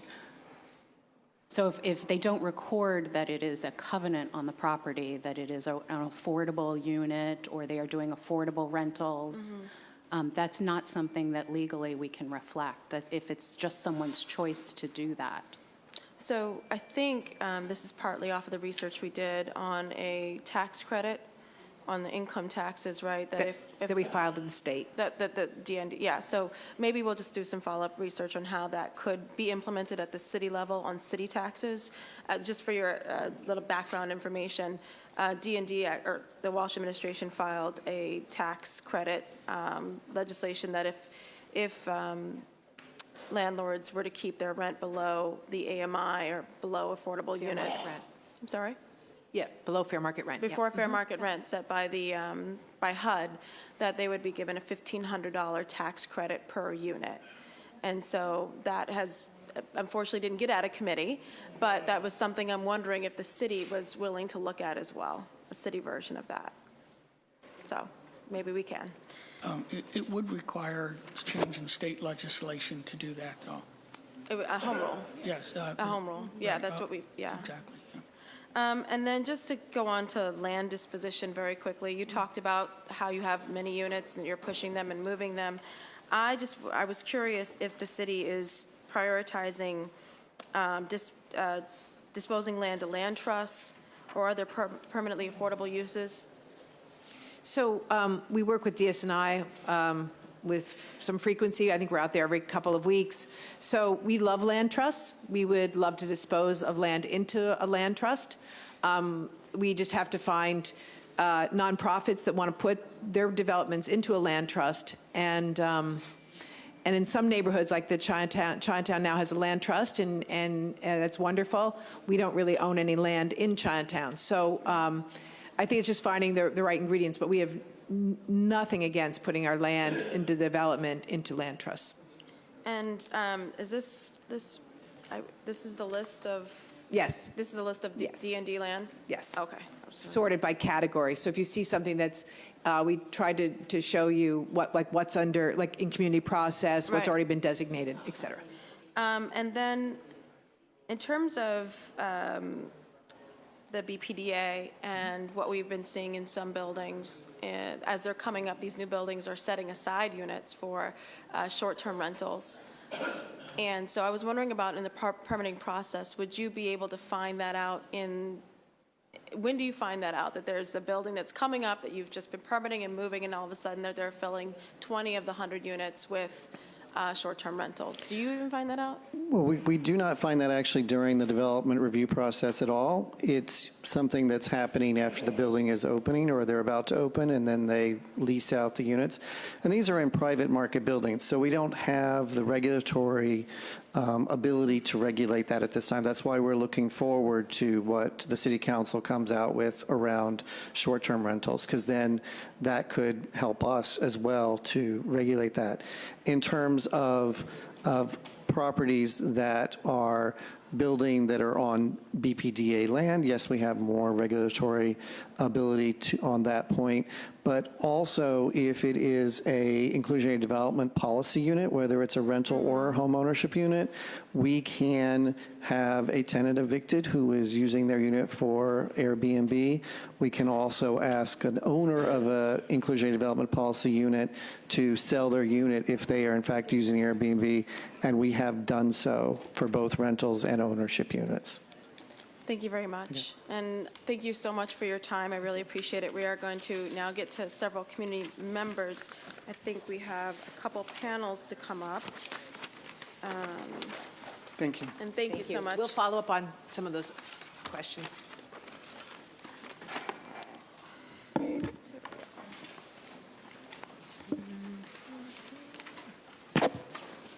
For our second panel, we'll have Noemi Ramos, Carlos Espinoza, Noemi Ramos from New England United for Justice, right to the City of Boston. Carlos Espinoza Toro from the JP and NDC, Jamaica Plain Neighborhood Development Corporation. Ramona Alvarez, owner of El Bajador Dominican Restaurant. And Diana Bell, Program Associate from the Displacement Research Action Network at MIT. You could just come up and sit at the...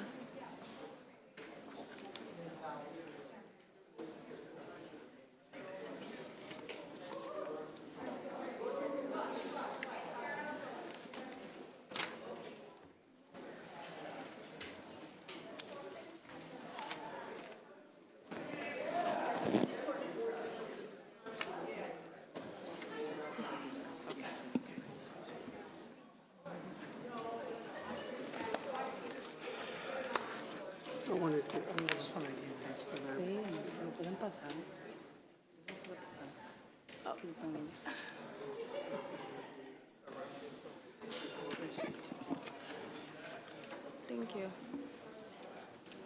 Oh, thank you. Ms. Ramos, you can go ahead. Okay, great. Do I just press this on, or can you hear me? We can hear you. Okay, great. So good afternoon, everyone.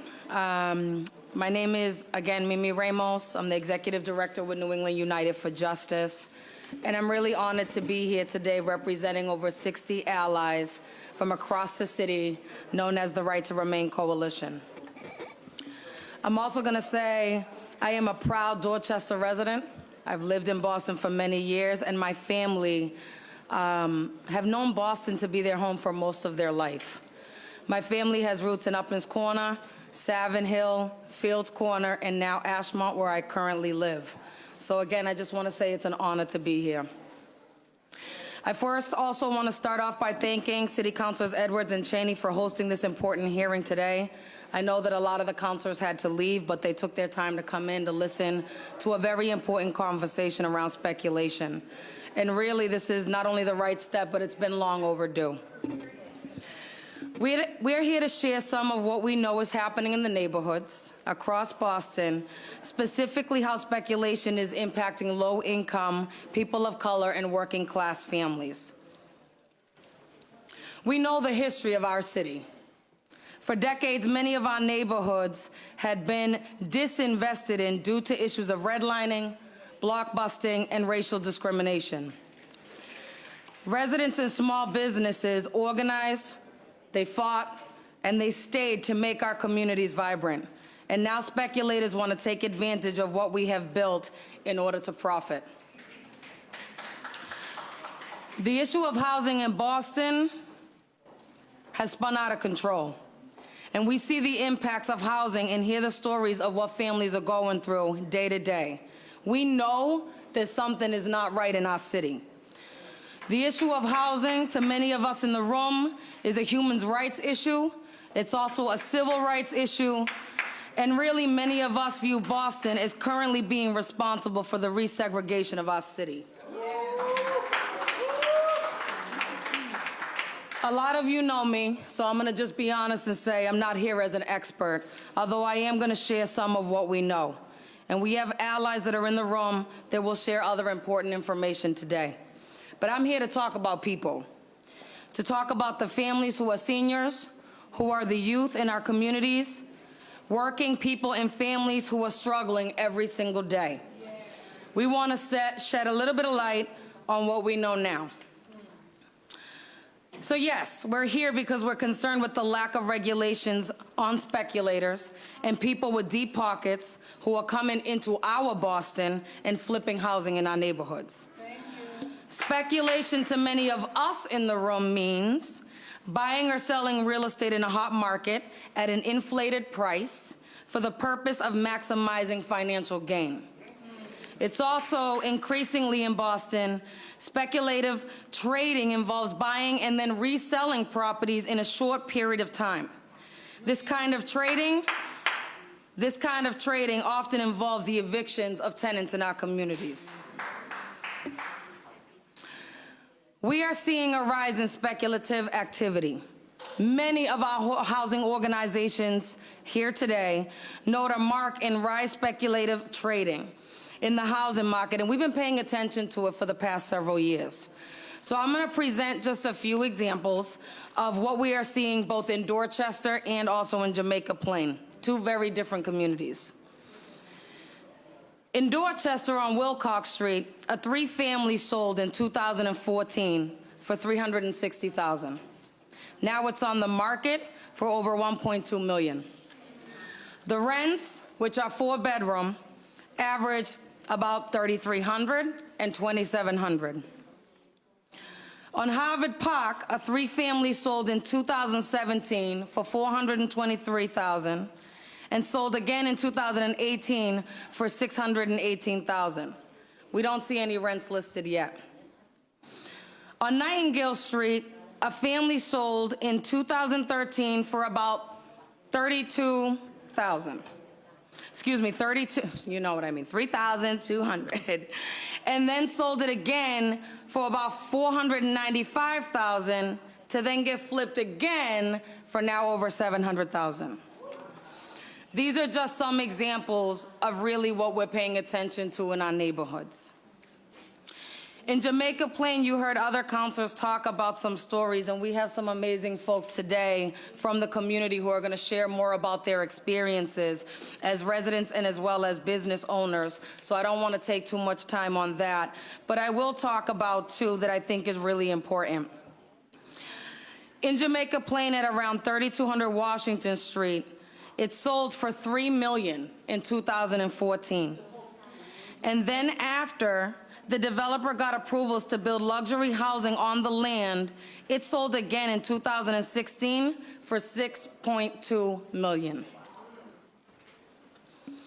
At 197 Green Street, this parcel is home to the iconic graffiti house. The exterior of this single-family house has been painted top to bottom by graffiti artists. It's beautiful if you've never stopped by. Most people don't know the story behind this house, as part of the sale of the property to City Realty Group. The long-time low-income residents here were evicted. Meanwhile, nothing has been developed on the property for almost a year and a half now. This house has been vacant, and now in 2018, City Realty has listed the abutting parcels for $2.9 million. I don't want to go on and on because I think it's really, really important to hear from the folks that are here from the community directly. But I do want to say that if we don't regulate speculation, it is going to continue to be a driver of displacement. This is not new. We've been talking about this for a few years now, and we need to really be bold and also really consider the timing of our actions. So I'm glad that was brought up a couple of times today. The council is clear that Boston is in the middle of a dramatic displacement crisis. We see this crisis as being linked to unregulated, speculative activity, new development projects that don't meet the needs of our neighborhoods and the people that live here, and by a gap in the number of truly available, affordable units that meet the need of our neighborhoods. Without a comprehensive set of policy and programmatic solutions, we're going to continue to see new investors use building-wide clearouts where everyone in the apartment receives a no-fault eviction notice. No-fault evictions are going to continue to happen, and the rent hikes that we know are happening in our community are going to continue to go out of control. So I want to share a little bit because I know that I heard from both D&D and the BPDA on some of the numbers, right? Because I think this is really important. And I just want to share my feelings on that, and also just say that United for Justice and also many of our partners within the Right to Remain Coalition represent tenants, small landlords, and homeowners who are really working together collectively for this fight. This is not just a tenant issue. This is about everybody in our neighborhoods, and I really want to just echo that loud and clear. The city should be planning for both higher amounts of affordability and use new definitions of affordable housing that meets the real need of the most cost-burdened residents in our neighborhoods. MIT Department of Urban Studies shows 75% of rent-burdened households make less than what's called the 50% of area median income. What this means, and you've heard this earlier today, is about $50,000 a year for a family of 4. Over 55% of rent-burdened households make less than 30% of AMI, about $30,000 a year for a household of 4. I wonder how many of our elected officials could afford to rent in Boston with that income level.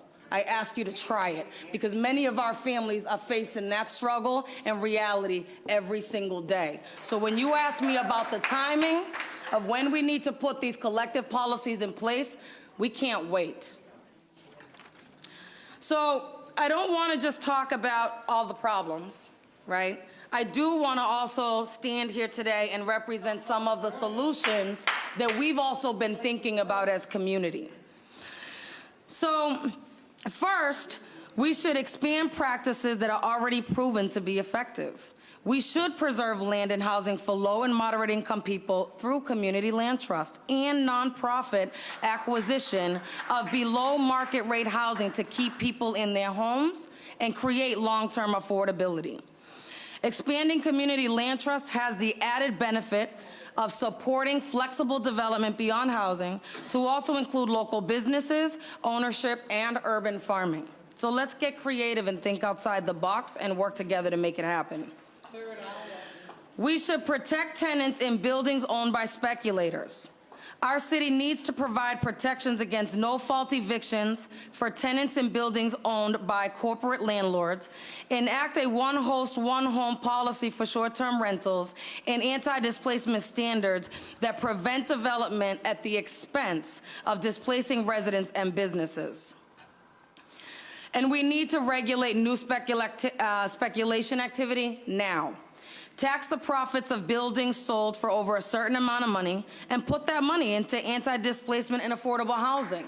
We're always screaming we need the money. This is a way to think about where that money can come from. And I'm also just going to end with saying two more things that I think is really important. We really need to democratize how decisions are being made around planning in the neighborhoods in the city. We need to institute democratically elected, representative neighborhood planning bodies with full veto power over proposed new development. Give the power of what's coming into our neighborhoods back into the hands of the community, because our neighborhoods want a seat at the table, and plenty of folks have heard me say this again, an authentic seat at the table to make decisions on what types of development are coming into our neighborhoods. I'll give you an example. My mother lives on High Street in Dorchester. She's a small homeowner. There's a property there at 233 Hancock Street that went through its community process. And I remember attending the first meeting with my mom to just hear what was being proposed for the neighborhood. When the developer stated that studio apartments, let me say that one more time, a studio apartment, that is a room, a kitchen, and a bathroom. Starting price was $1,800. The folks on Hancock Street in Dorchester, what you're telling our people is that housing is not for you. You are blatantly saying this housing is not for majority of the folks that live in our community, and we really need to look at this issue and give residents a real voice. I'm going to end there and say again, thank you. We are willing to work with you, with the city departments to figure this out, but really we need a seat at the table to be able to offer creative solutions that make sense for everyone. So thank you. Thank you, Ms. Ramos. Mr. Espinozo Toro?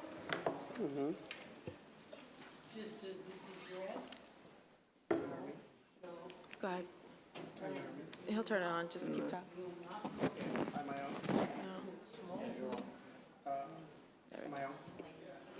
Okay, great.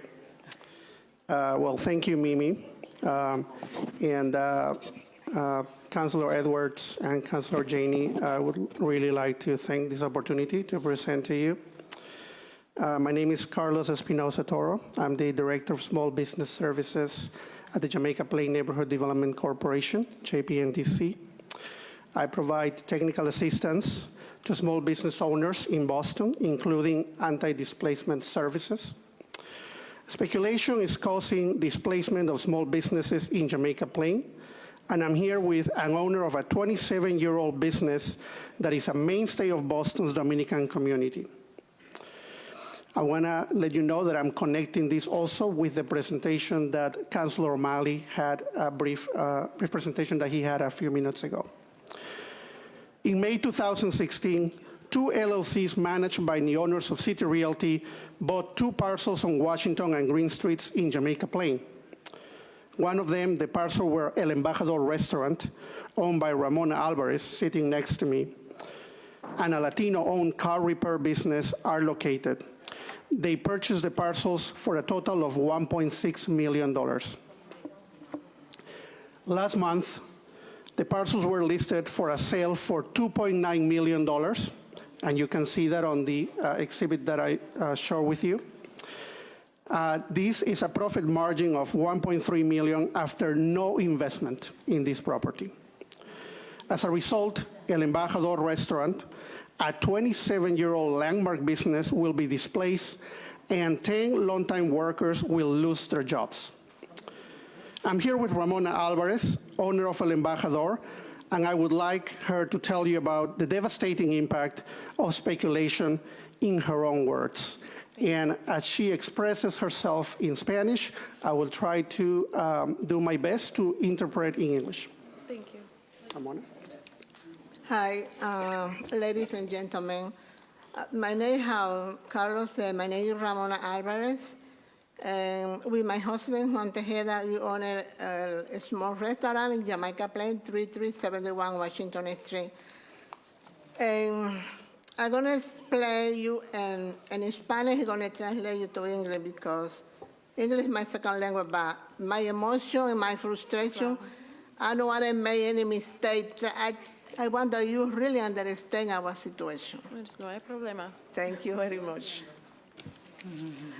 Los años de City Realty compraron esta propiedad en el 2016 a un precio de 1.6 millones de dólares. Y después de 2 años quieren vender la misma propiedad por 2.9 millones, llevándose una ganancia de 1.3 millones. Ellos han puesto en aviso en Craigslist, donde notan que el embajador puede ser desalojado en el nuevo propietario. The owners of City Realty bought this property in 2016 at a price of $1.6 million, and after 2 years, they want to sell the same property at $2 million, making a profit of $1.3 million.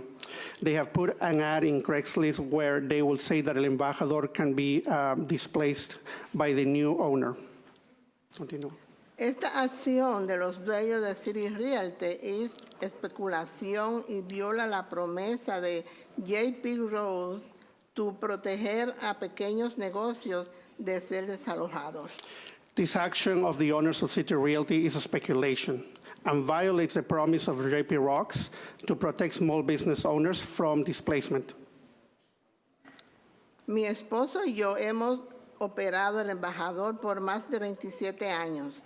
Este restaurante nos ha ayudado a alimentar y educar a nuestros 3 hijos y a hacer posible la vida de nuestros 10 empleados. My husband and I have operated El Embajador for more than 27 years. This restaurant has allowed for us to feed and educate our 3 children and to make possible the lives of our 10 workers.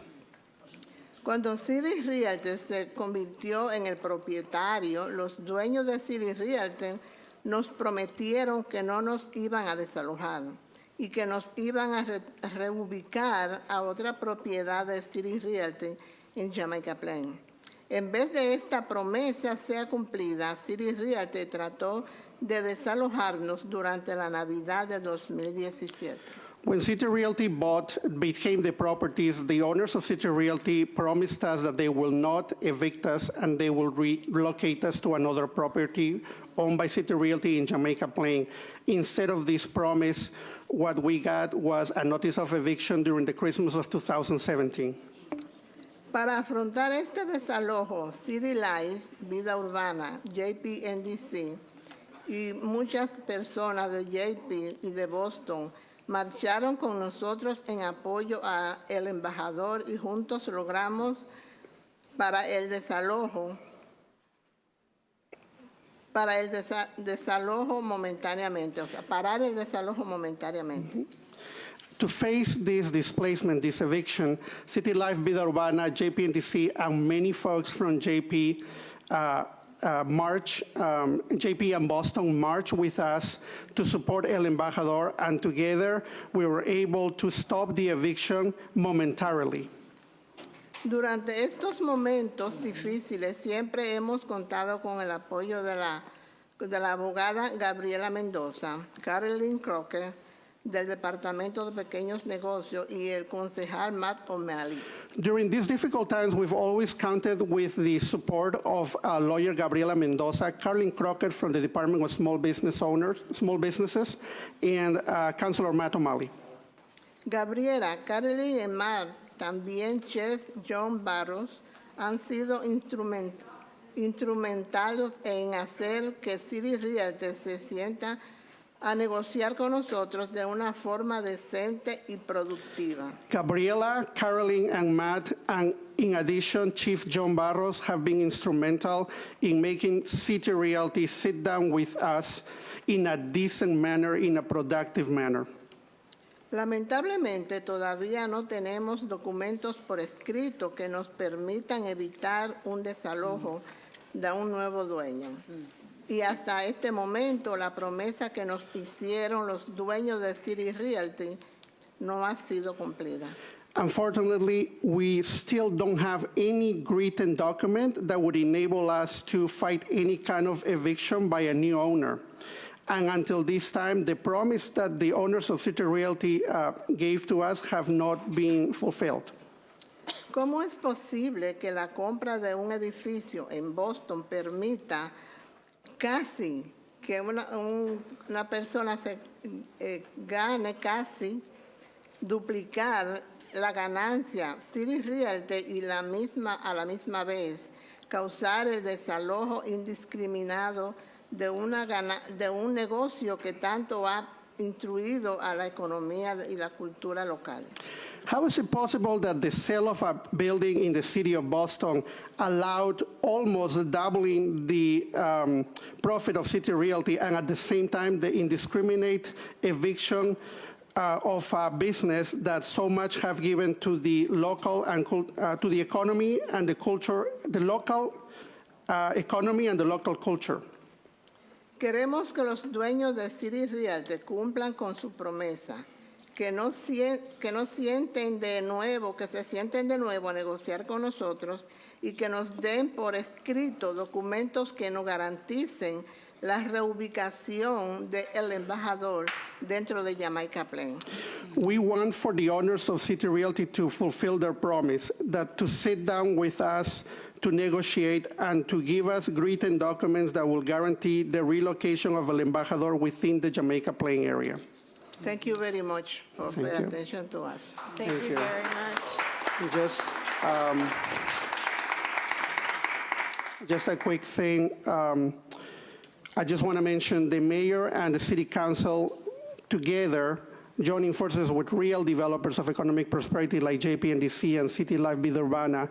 We have the power to stop the eviction of El Embajador and create policies that stop speculation, prevent other evictions, and ensure that small businesses have access to support and resources so that they can adapt to change.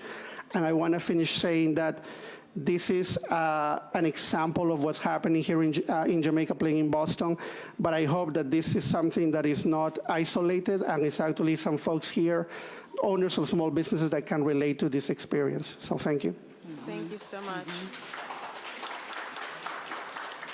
Ms. Bell? Yes.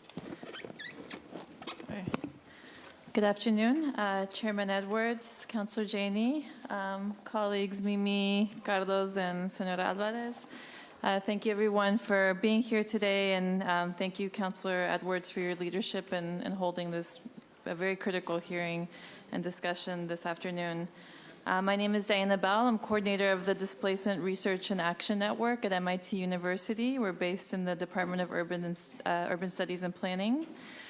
DRAN, or acronym. DRAN is a global research network that focuses on displacement and land rights and brings together academic, policymakers, and activists to build new theory and evidence on the increase in intensity of mass displacement around the world, whether it's due to development, conflict, or climate and disaster. On behalf of the DRAN network, I'm here today to testify on the critical urgency of examining and addressing how speculative behaviors are impacting local housing market and how they're exacerbating neighborhood displacement and instability. For DRAN, as a network that comes from a human rights perspective, it is critical for us to say that any examination of the housing market really needs to begin with a recognition that alongside the place of housing, that housing holds as an asset in the private market, there's a long-standing recognition of the human right to housing. As recognized and protected in the international human rights law, specifically Article 25 of the UN Declaration of Human Rights and Article 11 of the International Covenant of Economic, Social, and Cultural Rights, the human right to housing is one that's essential to secure livelihood for a household, and one that affects the fulfillment of other human rights like the right to work, the right to health, the right to education. To be adequate, it's considered that housing needs to be affordable, stable, accessible, and culturally adequate for communities. Essentially, these different aspects of housing speak to the social function that housing holds. Speculative behavior, or one that treats housing and land as an asset for financial gain, undermines this human right. In prioritizing housing's financial market function over its social function, it puts at risk the many things that make This asset, so essential for households and communities, it puts at risk affordability, stability in our neighborhoods, and accessibility. As has been widely documented over the last decade, in particular since 2007-2008, when the financial crisis happened here in the U.S., investment in urban real estate and land has grown astronomically. A recent study by economists at University of Illinois and University of Michigan found that the total value of Americans' urban land is an astounding $25 trillion as of 2010. So these are not even the most recent numbers. This is roughly more than double the nation's total economic output, or GDP, as of 2006. In Boston, an estimate by the online real estate database company Zillow found that the total value of all homes in Greater Boston rose by 6% last year in 2017 to an incredible $672 billion.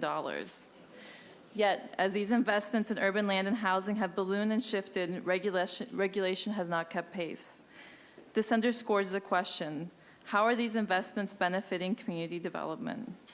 One result of the current environment, what we've been discussing here today, is that the proliferation of speculative behavior and how it's increasingly a significant and principal driver of displacement in Boston. As has been underscored by the testimony that was just heard, communities across Boston are witnessing the scale and different ways in which speculation has been taking hold. From mass building clearouts through no-fault evictions, as we heard about in East Boston, to the speculative rise in land and housing prices in neighborhoods like Dorchester. These mechanisms, the building clearouts, the holding of vacant land or property until in anticipation of other development, are ways that neighborhood housing and land are getting flipped for profit maximization. The impacts are clear. The displacement crisis and affordability crisis has deepened in Boston. Increasingly, families are rent burdened or simply being pushed out of the city or neighborhood altogether. And in addition to the instability that this causes at a household level, fragmentation of our communities or culture and identity as Bostonians is coming together with these processes. While the absolutely, and inalienable rights that we have as communities for this housing. While the rapid increment in foreign investment, as was spoken to earlier today, has been a part of what's underpinning the speculative forces at play, it's significant to recognize that where property purchases stand in our city at large remains an area of unclarity. For example, in a recent study on investments in the U.S. real estate market, it was found that in the first quarter of 2015, close to 60% of all property purchases in the U.S. Were made by limited liability companies rather than named people. And I think, as was already mentioned earlier today, as the city does look to examine the question of speculation, I think as was very importantly sort of poised in preparation for this hearing today, data remains an important component of developing precise understandings of the phenomenon of speculation and for understanding the right strategies for addressing it. But the rush in urban housing and land market is not unique to Boston. The real estate investment boom is taking hold in cities across the globe and our nation, and with it bringing unprecedented forms of financialization of housing and land. As part of the recognition of the role that speculation is playing in shaping local housing markets, municipalities are engaging with policy and administrative actions. For example, in Barcelona, Spain, this has taken the form of city-led sanctions or fines on vacant units. In Latin America, particularly in Sao Paulo, Brazil, or in Ecuador, governments at the local national level have put in place regulatory measures to capture land value increments. That is, to ensure when public investments happen or when zoning or regulatory allowances take hold in the development process, these have the maximum public benefit for communities. In Germany, too, and other parts of Europe, we can see how the state has put in robust capital gains tax to regulate short-term property sales. And also, just north of us in Vancouver, the city has recently put in place the first of its kind vacant homes tax as an anti-speculative measure. All of these measures are significant because they seek to engage with investment in a way that most benefits the public good and that curtail speculative practices. As has been experienced in Boston and across cities, in the nation and the globe, speculation and the hyper-financialization of housing and land that it brings is a significant and growing threat to the social function of housing and land, and thus the human right to each of these. As part of a comprehensive tackling of the displacement housing crisis in Boston, We urge the city to take serious examination of how speculation is impacting our communities and to join other municipalities in putting in place measures to regulate speculative activity and to ensure these investments are directed to support community development, particularly for those who most need it and for those who have been most historically marginalized and are most facing the impacts of displacement currently. Safeguarding and advancing the human right to housing is one that calls for decisive public action, and we urge the City of Boston to take that action now. Thank you so much. Thank you. Thank you very much. Thank you. I will have, I think, Ian Whitney from the Boston Tenant Coalition.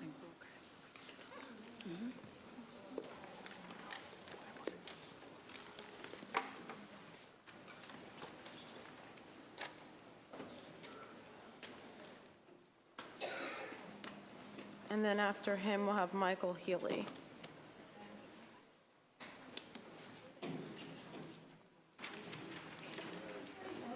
He's going to do a panel by himself because the other guy is in opposition.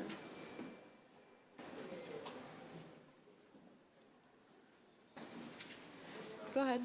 Good afternoon. I'd like to thank Councilor Edwards and Councilor Jenny for having this important hearing. I'd like to just take a couple minutes to speak on the issue of housing affordability and the area media income. Tim Davis earlier explained the importance of area media income as a standard affordability benchmark and why it's used for that, and explained what the area media income is. I'm here speaking on behalf of the Boston Tenant Coalition, who is also a member of the Right to Remain Coalition. I want to point out some of the nuances in the data relating to the area media income and the Boston median income, and who the area media income accurately describes and who it does not. The first distinction there is between renters and homeowners. The median income of Boston rented households is $38,200. The median income for homeowners is $104,300, which brings the overall median for households to $58,700. The area median income is an accurate affordability standard for homeowners. It's right at that range above just above $100,000. However, the majority of homeowners in Boston are white households. 44% of the white households in Boston are homeowners. For African American households in Boston, that number is 29%. For Latino households, that number is 16%. And for Asian households, that number is 26%. The other important factor to break down these median incomes from is race, more generally, not just in the context of home ownership. For white households, renters and owners alike throughout the city, the area median income and Boston median income are very similar. 50% of the area median income is 59% of the Boston median income for white households. 50% of the area median income is 144% of the median income for Boston's African American households. It is 165% of the median for Boston's Latino households, and it is 111% of the median for Boston's Asian households. These data shed light on the needs of Boston's renters, especially Boston's renters of color, and why affordability standards should be framed around Boston residents' economics needs. And resources should be targeted to the housing affordability around these needs. I would also like to call attention to a report that I worked on for the Boston Tenant Coalition last year that examined the patterns in households with Section 8 vouchers from the Boston Housing Authority and Metro Housing Boston, and the changes in the trends where they were placing vouchers, looking at 2 time periods from 2010 to 2016. What the numbers showed was that households were increasingly using those vouchers to find housing outside of the city, pointing to displacement. We conducted a series of interviews for a range of organizations to provide context to what the data was showing. And what those interviews brought out was displacement, involuntary displacement, often caused by discrimination, source of income discrimination, racial discrimination. And I bring this up not only to emphasize the difficulty faced by people with these vouchers, but also that many, many households do not have these vouchers. And these findings really point to the broader issue of displacement and the difficulties that families are facing. So thank you. I welcome any questions. Go ahead. So I was wondering if you have those stats that you could share. Yeah, absolutely. Tell us the source if you have a handout. Yeah, absolutely. I don't have extra copies with me now, but we will absolutely submit them to the record. Yes, and the study that you referenced about the Section 8. Is my mic going to come on? Yeah, and the study that you mentioned about the Section 8 vouchers, can you share that? Yes. Your link? Absolutely, yeah. So the Boston Tenant Coalition will be happy to share that. That would be helpful. Thank you. You're welcome. Thank you for your time. Yeah, you're welcome.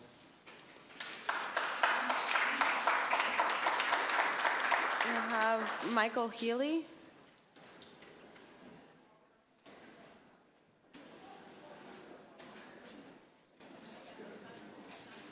How many? Michael Healy. Healy.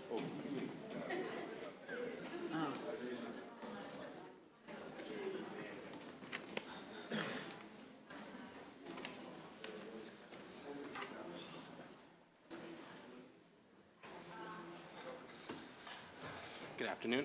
Good afternoon.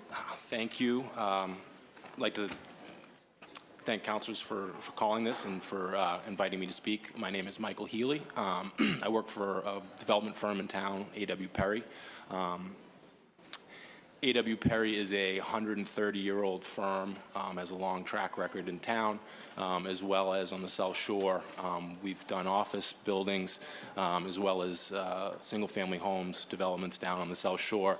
And I think just sitting here today and listening to the conversation, it might make the most sense for me to frame a developer thinking on how we look at projects or things like this as well.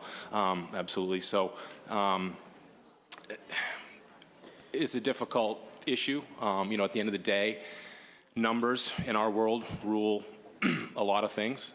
So in order to, as we talked about, speculation in foreign investment, I think foreign investment is driving prices, making it more difficult to control assets. At the end of the day, as an investor in real estate and a developer, we're paid to find deals, source deals, create value, and deliver value for communities.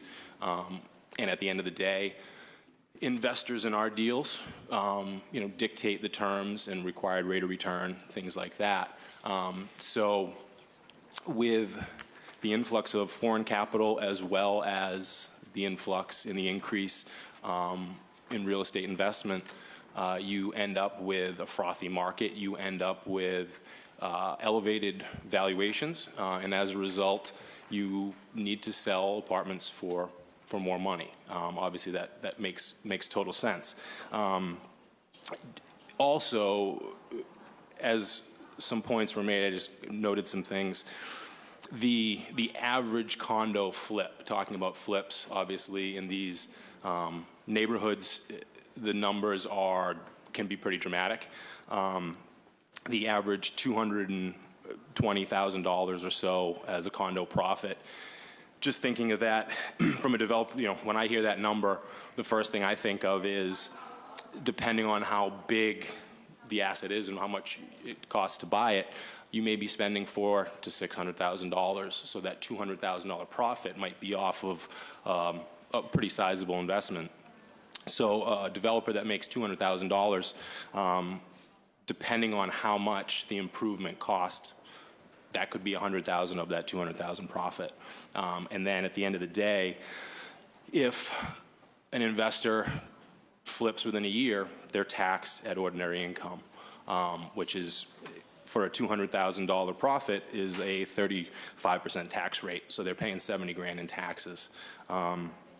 Similarly, if that person waits 366 days and sells outside of that year, they then are paying at a lower long-term capital gains rate of 15%. So on that little example, that 1 year, that 1 day makes a difference of roughly $40,000. So I do think that, and this is me talking, but a graduated timing, the taxes do hit the bottom line. So at the end of the day, it's a great way to create what you want and affect change. The last Friday, I submitted on the Housing with Public Assets, the RFI. We as a firm view that, and I'm talking personally for the most part because it's been a project that I've kind of looked at for the last couple of weeks, we look at that as an opportunity for the city, in a sense, to control the sale. And this kind of, somewhat came to me today as we're sitting here, is you have a frothy market. If the market is allowed, assets trade for the highest and best use. So whoever is willing to pay more, whether it's Chinese money trying to get money out of China, or whether it's German investors, or whether it's someone who grew up in Dorchester and invests in real estate on their own. Usually the highest and best use and the most valuable product is what ultimately gets built. So as I was looking at the Innovation Lab's RFI on how can we use these public assets, how can we repurpose libraries, fire department headquarters, firehouses, things like that, combine them with housing. At the end of the day, if the city has assets that they can control, and they can partner with developers, be on the same side, and come to mutually beneficial, I guess, not just mutually, but three-sided. You get the community, you get the city, and you get developers. At the end of the day, those are the situations where the city is able to affect change and drive what they want, but do it in a way where developers are able to create what they want, the communities are able to get what they want out of it. But at the end of the day, it really is what you pay for a building, you can't get that money back. So if you invest in raw land, and I heard the word speculation a lot of times today, as if speculation was without risk. So a lot of those people that are probably flipping and booking, buying for $3 million, selling for $6 million, buying for $1 million, selling for $3 million. I would imagine that a lot of those scenarios, those individuals are permitting the land to create something. Whether or not we agree with what they're trying to create, that's up for discussion, absolutely.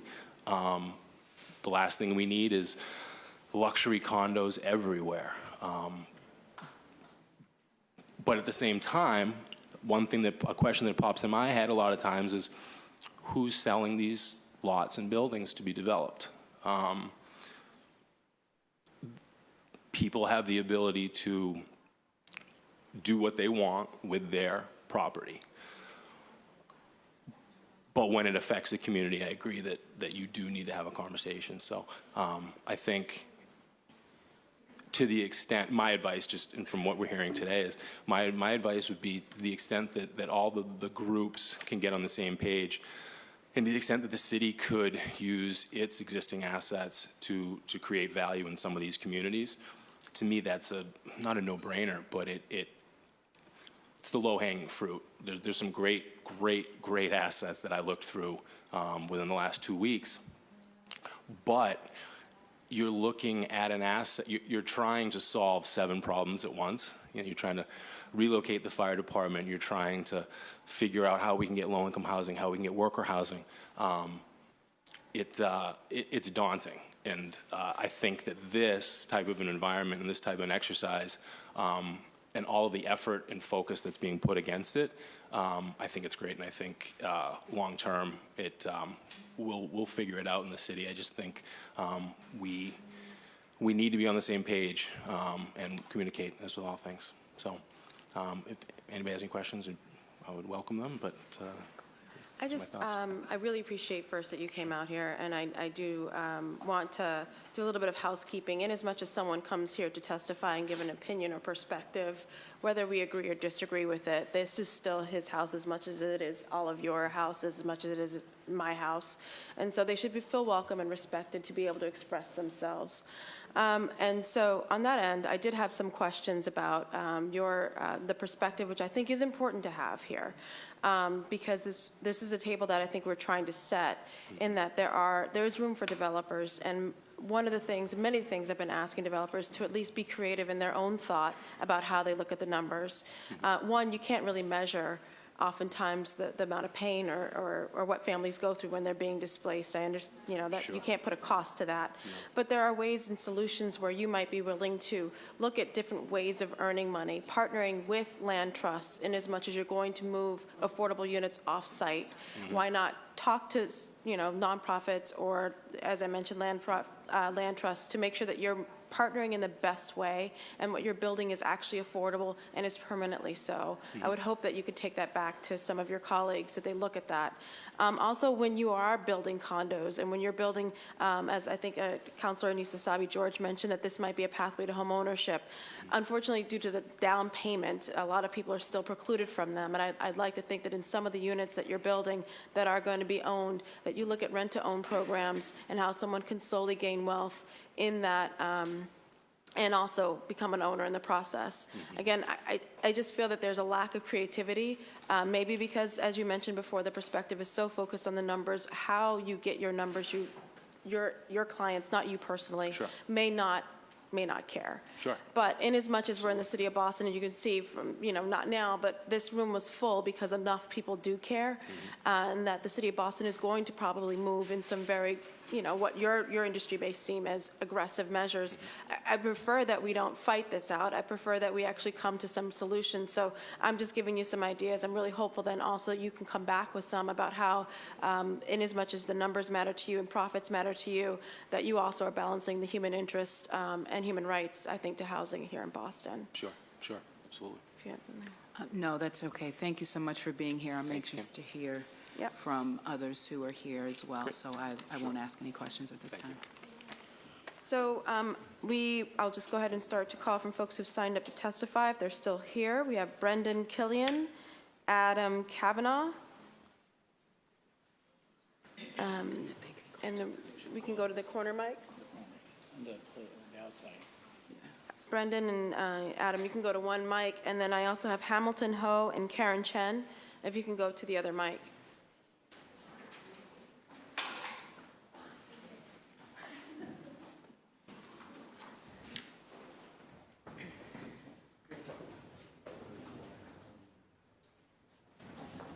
Go ahead. I'm Adam. I'm not Brendan. I don't know if Brendan's here, but. Go ahead. Okay. All right, great. So I'm Adam Kavanaugh, General Manager at Sonder, a short-term rental company here in Boston. I've spoken with both of you before.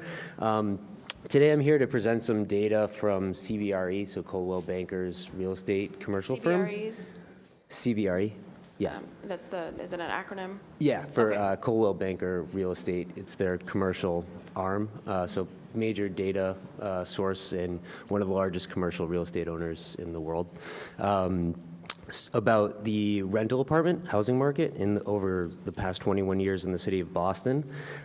What this data shows, and I don't know if you guys want it now or after, but is that over the past 5 years, Boston has been building a record number of units, building 5 times as many units in 2017 than in 2012. The rapid development of available housing has had a positive impact on rent costs, basically a supply and demand effect here. So vacancy rates in 2016 and 2017 were the highest that they've been since 2005. Due to the high vacancy rates, increases in the cost of rent has also leveled off, rising by only 1% approximately in each year since 2015.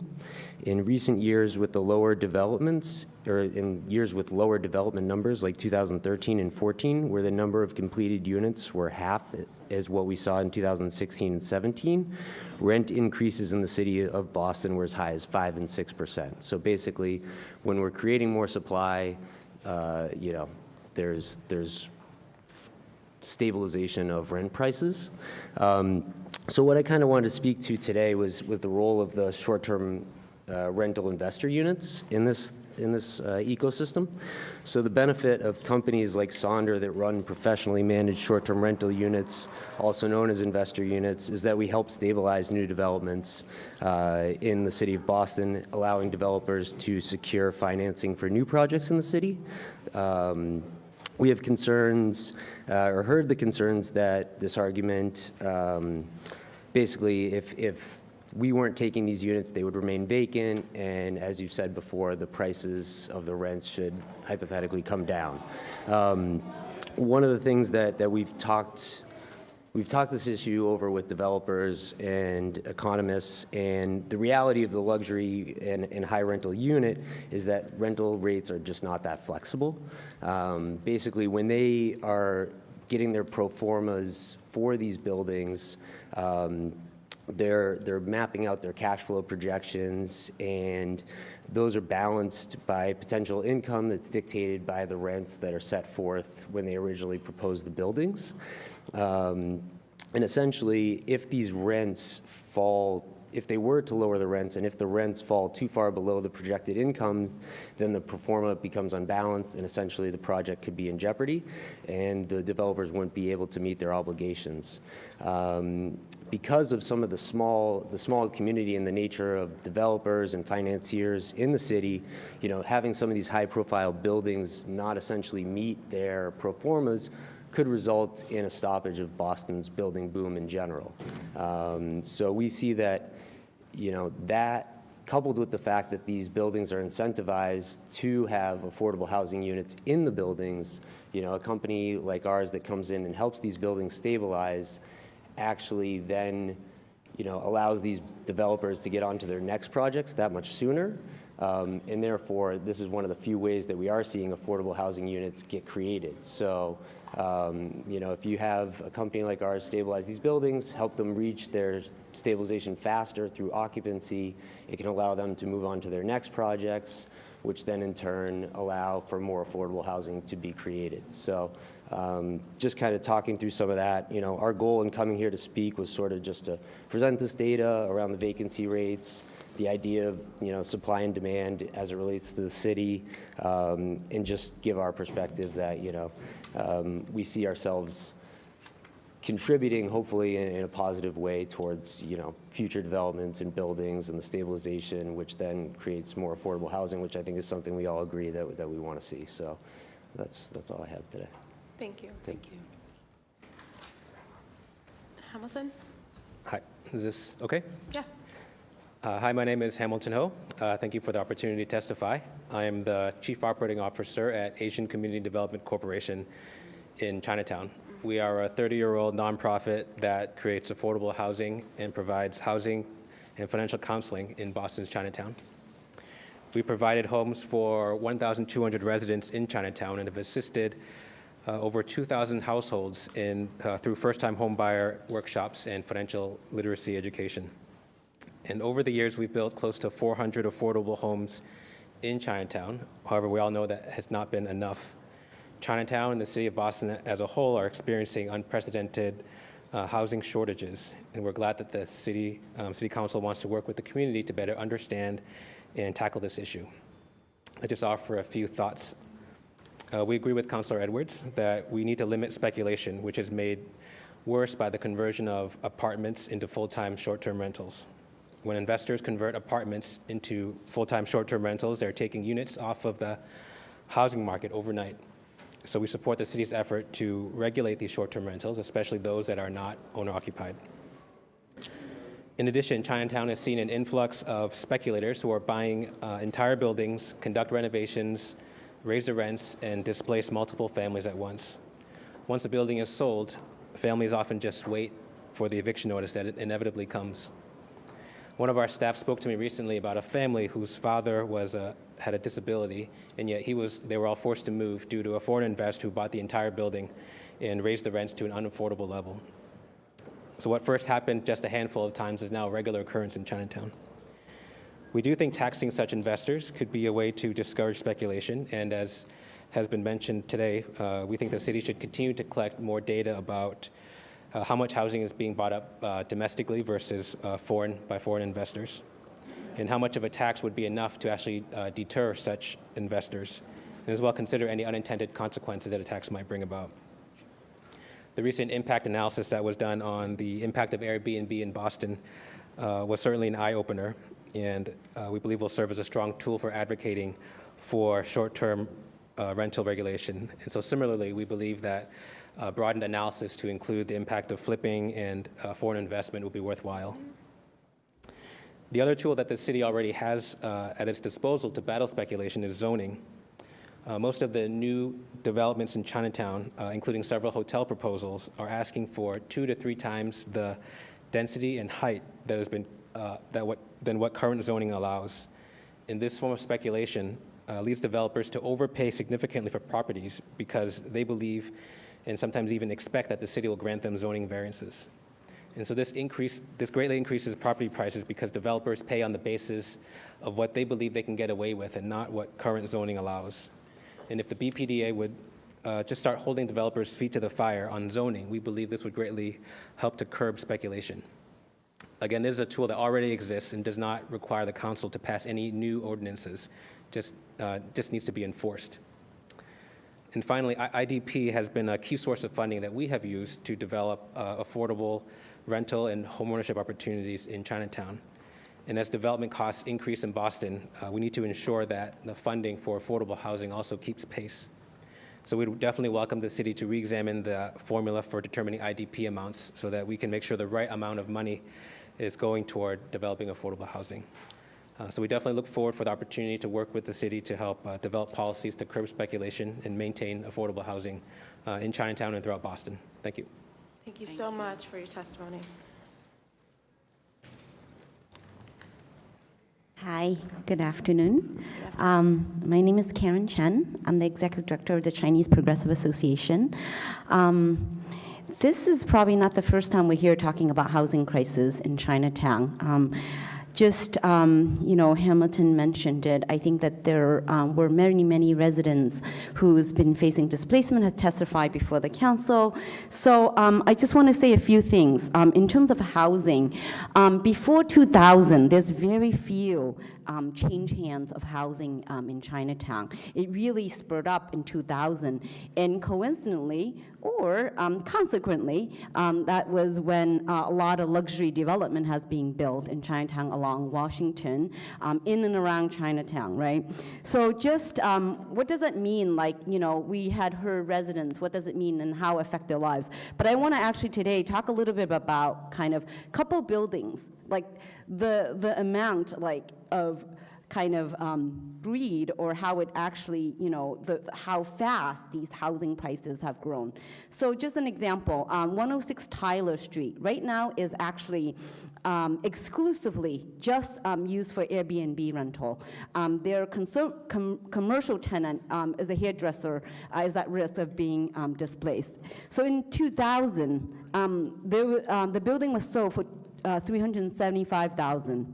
And then in 2001, it was sold for $454,000. 2003, it went up to 642,000. And in 2005, the building was sold for 900,000.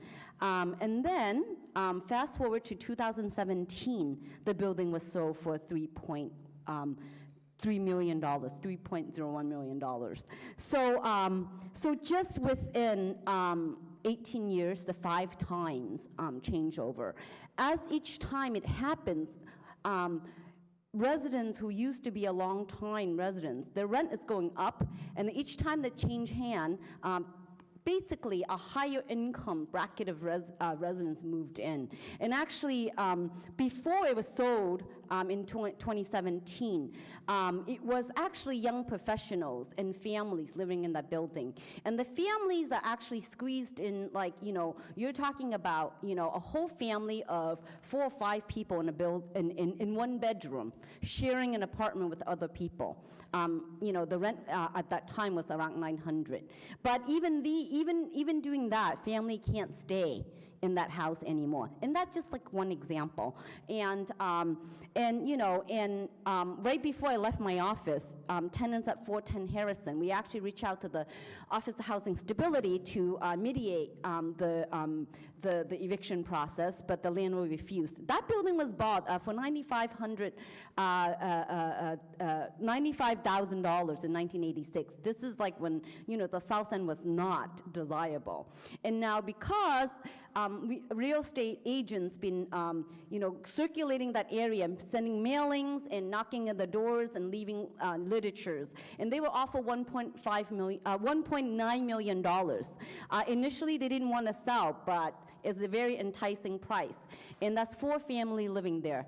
And now, actually this morning, they were in our office because they've been putting an application for Boston Housing Authority for priority status. And they've been in the waiting list for a long time. And there was some paperwork issues. And we know that the waiting list for public housing is like 10, 15, sometimes 20 years, right? So I want to say that, in terms of, I'm not sure, what we can do, but we are in this hot market because of luxury development. I think in short-term rental has spurred up in Chinatown, and I think there's a lack of regulation and greed. I'm not really sure how we can regulate greed, but I think that with policy, it could help make a difference.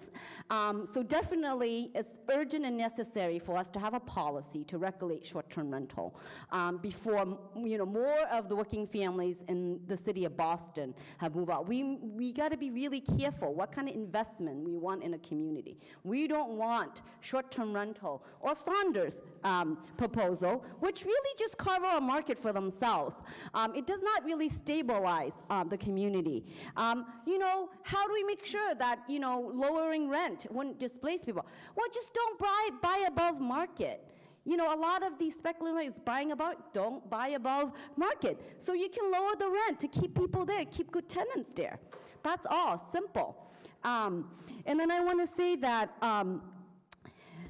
Representative Mike Connolly actually have a bill on real estate transfer fee that we see favorable reporting, and I think that there is an option for cities to opt in, and he's proposing a fee of 0.5% to 2% on real estate transactions.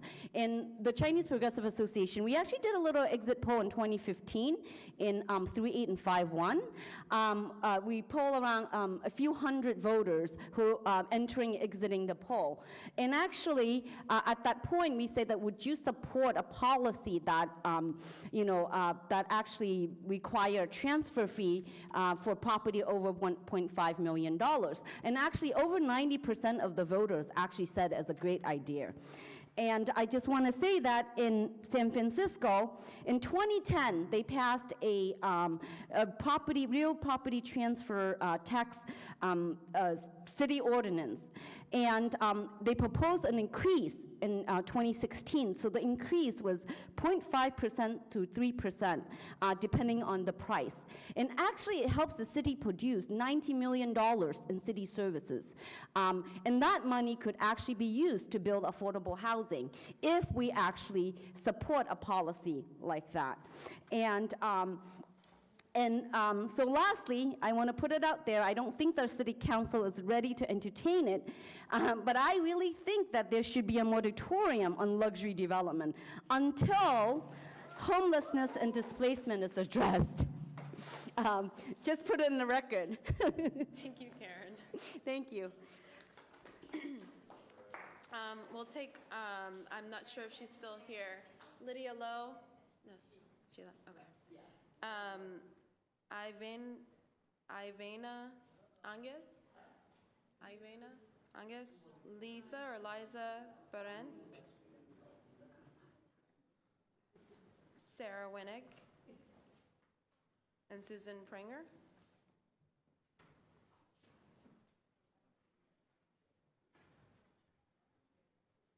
Hi, I'm Avina Hughes. I'm just here to say that without low-income housing, I wouldn't be here. My husband and I, we've worked hard.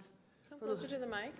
We've worked hard for 28 years. We've been together 28 years, and we've worked hard to keep apartments. But at one point, our apartment in 2013, we were paying one rent, and within 3 years, we were homeless. Within 3 years of paying $1,300 a month, it just kept going up and up and up. And I finally, we were in the shelter for 22 months. We were on the waiting list at housing for 12 years. We were in the shelter for 22 months, and now that we were at Asonia, and I'm here every time there's a rally to fight for our rights to have low-income housing, because without low-income housing, I don't know where we would be. And that's all I wanted to say. Oh, I appreciate that. Thank you. Thank you so much.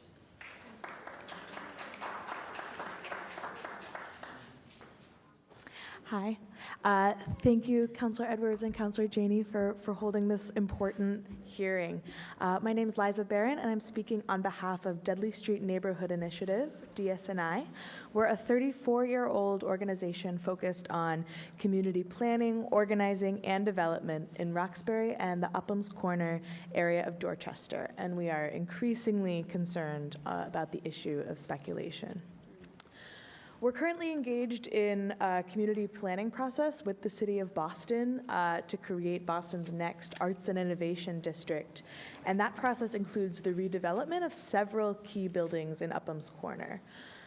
Realtors often seize on redevelopment opportunities like this in order to drive up real estate prices, and we're working with residents and partners to identify strategies for redevelopment that benefit existing residents instead of displacing them. We have our share of vacant, underused, and foreclosed buildings in the neighborhood, and many of those owners have been holding onto their properties until they can make maximum profit on their sale. We're already seeing prices rise dramatically. For example, one 4-story building with SRO housing and small business space was just sold for $4.5 million when it had been valued at less than half of that. We need strategies to intervene now in flipping and speculation. We need to work together with the city to get as much land and property off the market as possible so that it is not sold for inflated profits. Community land trusts, which have already been mentioned today, are one available tool allowing residents to purchase property through a nonprofit for development into permanently affordable housing or other economic development uses. DSNI and our land trust, Dudley Neighbors, Inc., as well as other emerging land trusts in Boston, are working hard to increase our capacity and ability to purchase property in an out-of-control market. In order to support the land trust strategy, we encourage the city to consider the following 5 solutions. 1, increase the amount of money per unit available to nonprofits for purchasing, rehabbing, and preserving properties as affordable. 2, provide technical support and resources for emerging and small community land trusts as well as housing cooperatives.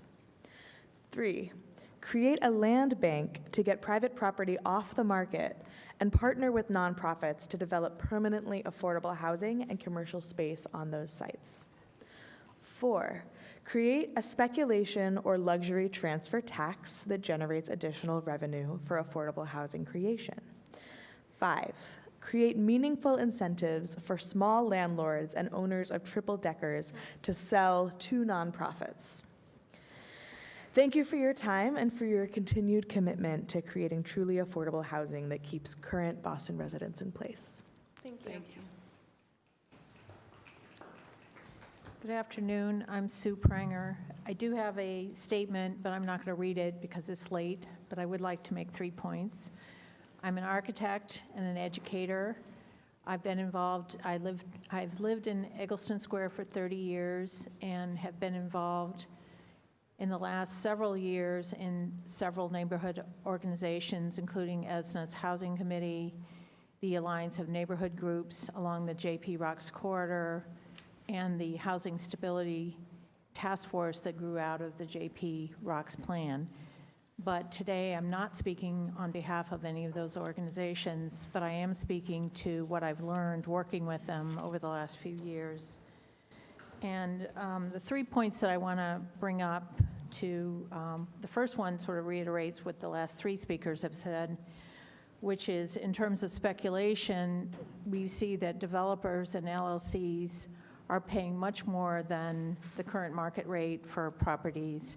And in the process, they're outbidding both CDCs and local residents who might otherwise be able to buy homes in the neighborhood, often before they even go on market, and often at such ratios that no one else can compete with them. But what's more alarming is that they then use that high cost of land to justify their pro forma that they can't afford lower rents or they can't afford higher affordability because they paid so much for the land. So if there's some way for a tax or to recoup some of that, to discourage actually the initial purchase at outrageous prices so that they're not paying so much in the first place, I think it would help CDCs and other people compete in the market. The second thing is, in terms of displacement, we've talked a lot about people losing their homes, but I want to point out that when people lose their homes, they not only lose their home, they lose their community, they lose connections to their neighbors. There's a recent study that people who lose their homes often lose their jobs if they're low income, and that it can take 10 years to recover, if ever, from that kind of displacement and loss. And also, when we lose those long-term residents, and I've personally seen a lot of families and long-term residents who've been displaced because their rents went up, because ownership turned over, the rents went up so high that $500, $700 with a month's notice that they had to leave. I also want to comment on the statement that building more housing helps stabilize rents. And what we've often seen is that when you build luxury housing in working class and low-income neighborhoods, that it has the opposite effect, at least locally, that those existing landlords, supposedly this new housing will relieve the pressure on the existing housing, but often the landlords of that existing housing see what the new property, the luxury housing, are getting for rents and choose instead to displace their tenants, evict their tenants, and then raise the rent. And I'm especially concerned now that we're hearing that the luxury market is getting saturated and people are talking about converting to condos, because now not only, now that we're reducing that available rental stock and limiting the condos to people who have higher incomes than rental. So thank you for your time, and keep up the good work. Thank you for your testimony. I have Conchetta, Michael Kane, Sharai Mills, and Bob from JPNDC. If you want it copied and given to the city councilors, you can give it to Juan. You can come up this side. She might be, I think she might be this person. She's next. After this door.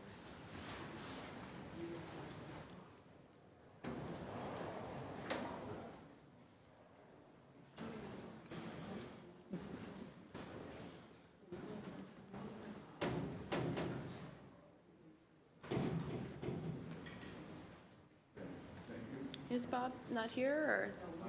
Oh, okay, here he is. We're all here. So thank you for holding the hearing. Thank you for your patience in waiting this long for all the people who want to speak. My name is Michael Kane. I'm from the Mass Alliance of HUD Tenants, and today I'm representing a broader coalition called, it's an ad hoc coalition to create a city-funded rental assistance program.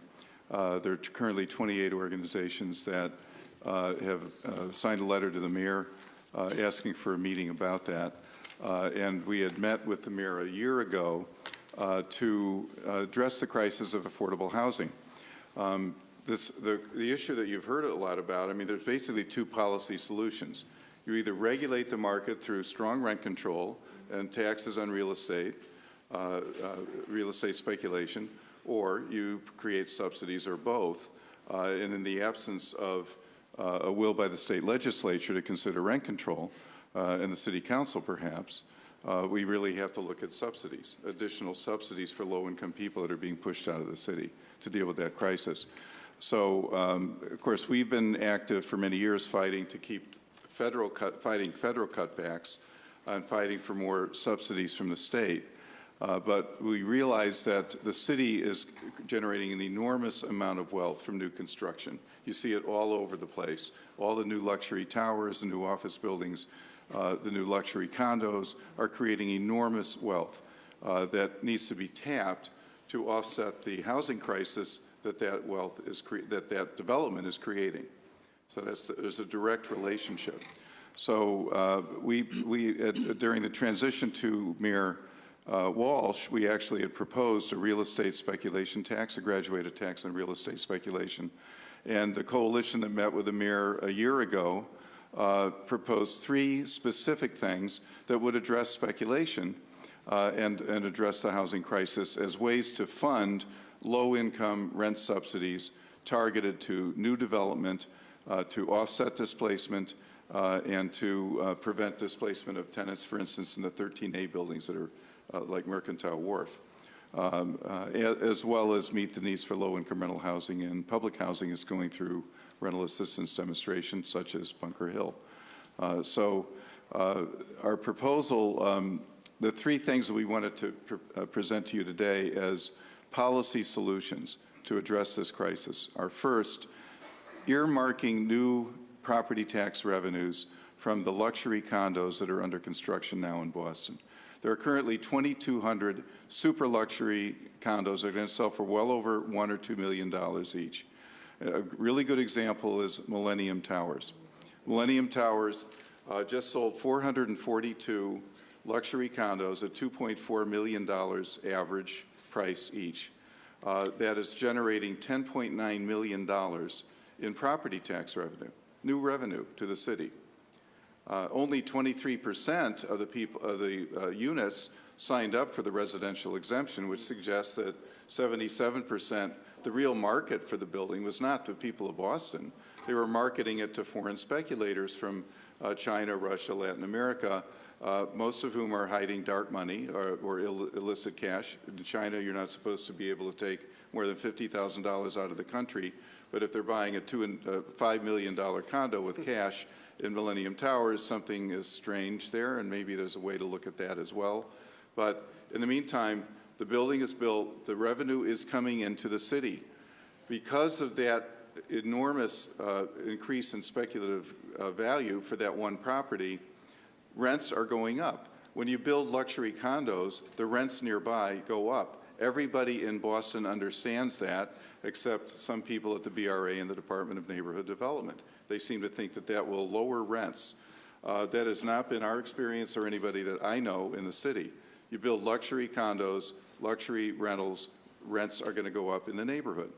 So that is happening in downtown Boston. So one way to offset that injustice, the driving up of rents, is to take some of that new revenue and target it for low-income rent subsidies to offset the displacement caused by the speculation. So that's the first policy thing. We think that that can be done by the city by ordinance. You would not need to go to the State House to get permission to do that. The mayor, in fact, could just do it as a matter of policy by deciding that the new revenue from that type of source would be earmarked for low-income renters, and since there are 2,200 units like the 400 at Millennium Towers that are under construction, that would generate enough for close to 4,000 to 5,000 low-income subsidies. For every $1 million in value that is taxed by the property tax, that generates $10.8 thousand a year for every $1 million. So the $10.9 million from Millennium alone is enough to create 1,000 low-income rent subsidies to people below 30% of the median on a permanent, sustainable basis. That money is not, that revenue is not going away. It's new revenue to the city. So it's an increment. It's not taking the current budget and reallocating it. It's looking at the new incremental revenue that's going to come in over the next few years from those new developments. So that would be one thing. And it wouldn't be even all of the new revenue. It's just the revenue for $1 million condo sales and up, just that alone. So that's the first suggestion. The second is having a graduated tax on real estate speculation. I think it was Bob Garrett earlier was saying, well, there's a dilemma if you have a tax on real estate speculation. How do you capture the flipping problem? Because sometimes it's okay to hold a unit a little bit longer and then sell it, or what if you sell it sooner and there's a different value and so forth.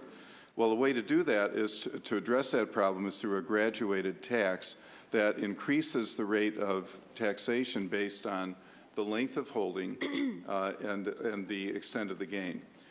So we had, this is an issue, I was in the South End, an organizer in the South End in the 70s, fighting gentrification, displacement, and speculation then. And I was the director of a state agency for a while. We proposed a graduated tax on real estate speculation, which I brought copies here. And it has a chart that was filed, a chart that is a graduated tax showing a different rate for the extent of the holding period and the extent of the gain. And this was modeled on the state of Vermont, which had a graduated tax on real estate speculation in land in the 70s. And Diana Bell from DRAN earlier mentioned several other cities in Europe that do similar things. The city of Bologna had done that back in the 70s and 80s as well, when we were aware of that in this bill. So this was a bill that was actually filed by Representative Thomas Finneran in 1981, based on that principle of a graduated taxation with a chart like that. And I think that's something like that would be an effective tool in moderating flipping, moderating speculation, and generating revenue that could be used for housing. The third thing, the third proposal is to create, and actually Diana had mentioned this also, have a recapture agreement for any land or buildings sold or leased by the BRA or the city.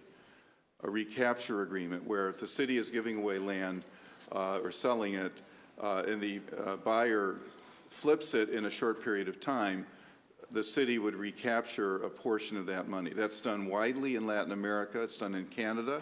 It's done in cities in Europe. The United States is the only major capitalist country that hasn't looked at that. That could be done here. We believe that that could be done by city ordinance or simply by a policy by the BRA and the city. One example which we discussed with the mayor a year ago, there's a parcel on the waterfront in the Seaport District. It was sold by the BRA to Skanska for a Swedish investment group for $33 million in 2013. They spent about $126 million building a new office building. 3 years later, they sold it for, I think it was $495 million, a gain of close to $300 million that they pocketed.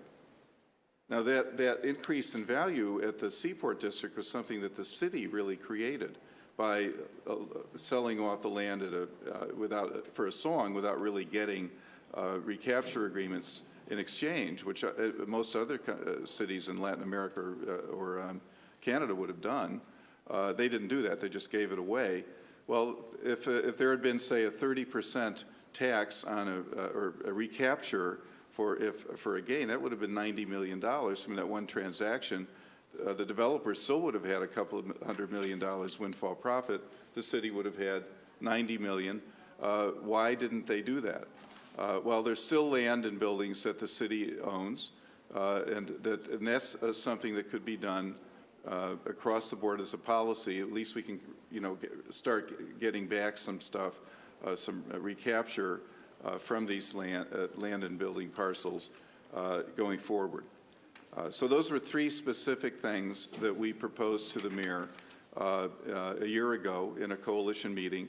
We're seeking another coalition meeting with the mayor to encourage inclusion of funds in the new budget request that's coming before you in a couple of weeks. And we appreciate that a number of councilors have supported this. There were 9 councilors in the last 2 years, and I appreciate Councilor Janey signing on to the new letter this year. They still haven't sent it over, so there's an opportunity for all the councilors to sign on. But it's a letter to the mayor endorsing the notion that the city's budget should fund low-income rental housing. It's a modest proposal for a pilot program. We would like to see a more robust one, like the targeting of new revenue for the next few years.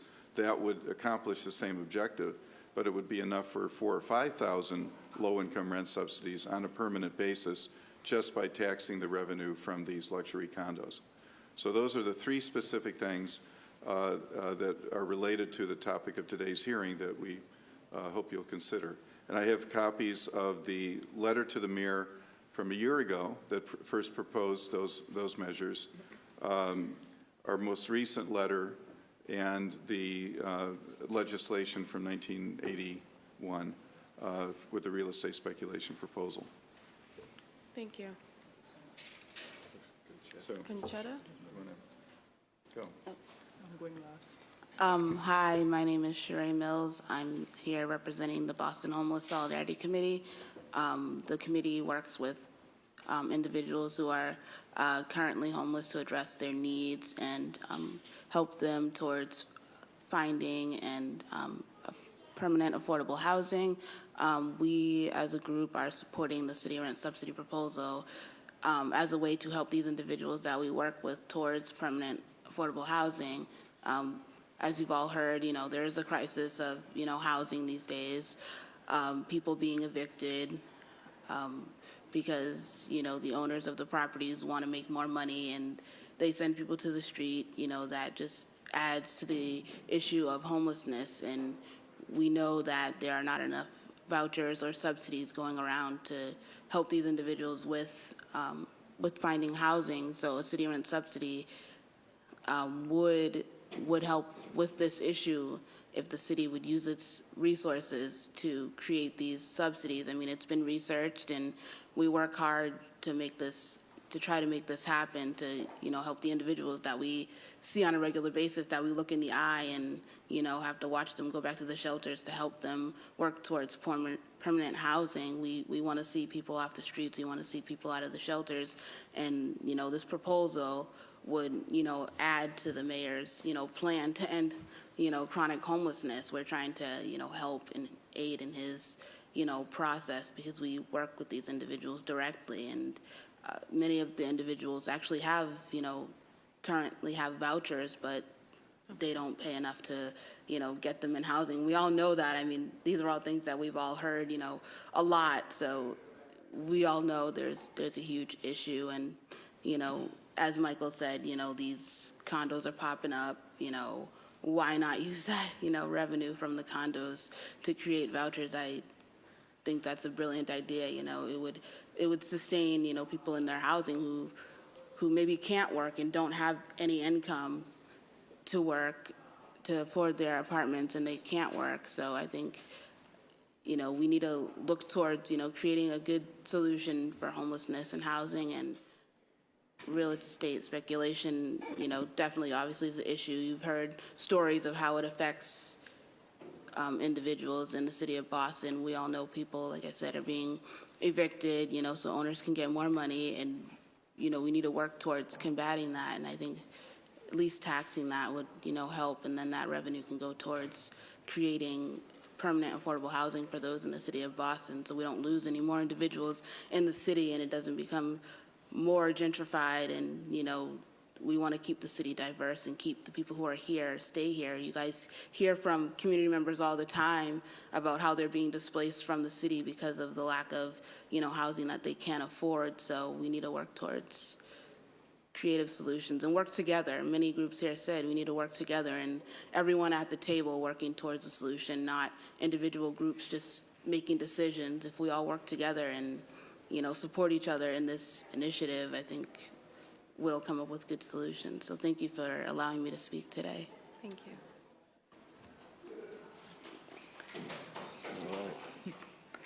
Okay, so my name is Concetta Paul. I came with only this one page, but while I was listening to some of the previous testimony, I jotted down some things that I wanted to say. Let me open by saying that I'm really glad to be here today to add my voice to this discussion. I am really hoping that this can end up having some financial benefits, and I would like to suggest to the City Council that one of the first things you have to do, if you get any more money at all from real estate speculation, is to give us some comfortable seats in the chamber. Okay, this is just an aside. So when I was listening to... It's a deal. Thank you. So when I was listening to the Department of Neighborhood Development and the BPDA, former BRA, they were talking about AMIs. And so it came up 107,000 for Greater Boston, 68,000 for Boston, and of course we know about the 35,000. So here's what I want to say. Whenever someone starts talking about AMIs, here's what I want to say to them. Let's think of the minimum wage. The minimum wage is, Boston, Massachusetts is really good, let's say $11 an hour. So here's my calculation, and I do this all the time. At $11 an hour, for 5 hours, for 1 day, this is $88. For 5 days, this is $440 for a week. For 4 weeks a month, the person is earning $1,760 a month, working 40 hours a day, minimum, 40 hours a week, minimum wage. What is the average rent in Boston? I live in South Boston. $3,000, $3,400, $3,600. That person who is working minimum wage, full-time, 40 hours a week, is not paying enough to rent an apartment in Boston. So this argument about AMIs and however it is calculated and the differences in the nuances in how it is calculated doesn't really work for the person who is doing minimum wage. And many people in Boston are earning minimum wage. The other thing I want to talk about is that in my neighborhood, South Boston, we heard about Jamaica Plain, we heard about Dorchester. We know it's happening all around, but let me just tell you a little something quickly about South Boston. And I have some figures at the back here. The city of Boston came out with this Imagine Boston 2030, and I was one of those going around with the Imagine Boston. And here are some of the figures for South Boston. Between, I believe it was 2000 and 2014, and if I'm off there, maybe the years are off, but I believe it's between 2000 and 2014, in South Boston, the percentage of housing stock for people who earn $50,000 or less fell by 16%. And for those earning $100,000 or more, it increased by 24%. South Boston luckily has many public housing developments. I live in one of them. If you remove the 3 large family public housing developments in South Boston and the 2 elderly disabled ones, if you just remove this subsidized housing from the housing stock in South Boston, most people cannot afford to live in South Boston, because it is the subsidized housing right now that is making the average that low. Without the subsidized housing, I believe the average would be somewhere around $6,000 a month. So here's what I want to say. America has always been about real estate speculation. We look across history and we see examples. It happened in Chicago. I saw that article in Boston Magazine where they said just yesterday about rents going up by 4% this year, and DND, they had their own nuanced calculation. Again, for South Boston last year, the median sales price for a one family was $790,000. For a condo last year, it was $655,000. A two-family in South Boston is $1,883,000. And for a three-family, it is $1.4 million in South Boston today. Let me just tell you, this says March 1st, 2018, South Boston today. Columbia Road, price $2.1 million. How much? 39,000 square feet. It goes down to, on East 8th Street, $1.2 million. Columbia Road again, $1.2 million. And it goes down 959,000. There's 1, 2, 3, 4 at 800,000 plus, 1 at 700,000, 1, 2, 3, 4, 5, 600,000, 2, 3, 500,000, 1 at 400,000. The cheapest one is 390,000. This is South Boston. So when we talk about real estate speculation and how we can stop it, I am all on board. Sheila Dillon mentioned the regional approach, and I believe it goes beyond the regional approach. The city council also has to work with the state, because when people cannot find housing in Boston and they are pushed outside, it also becomes a state issue. Sherry mentioned different groups being at the table.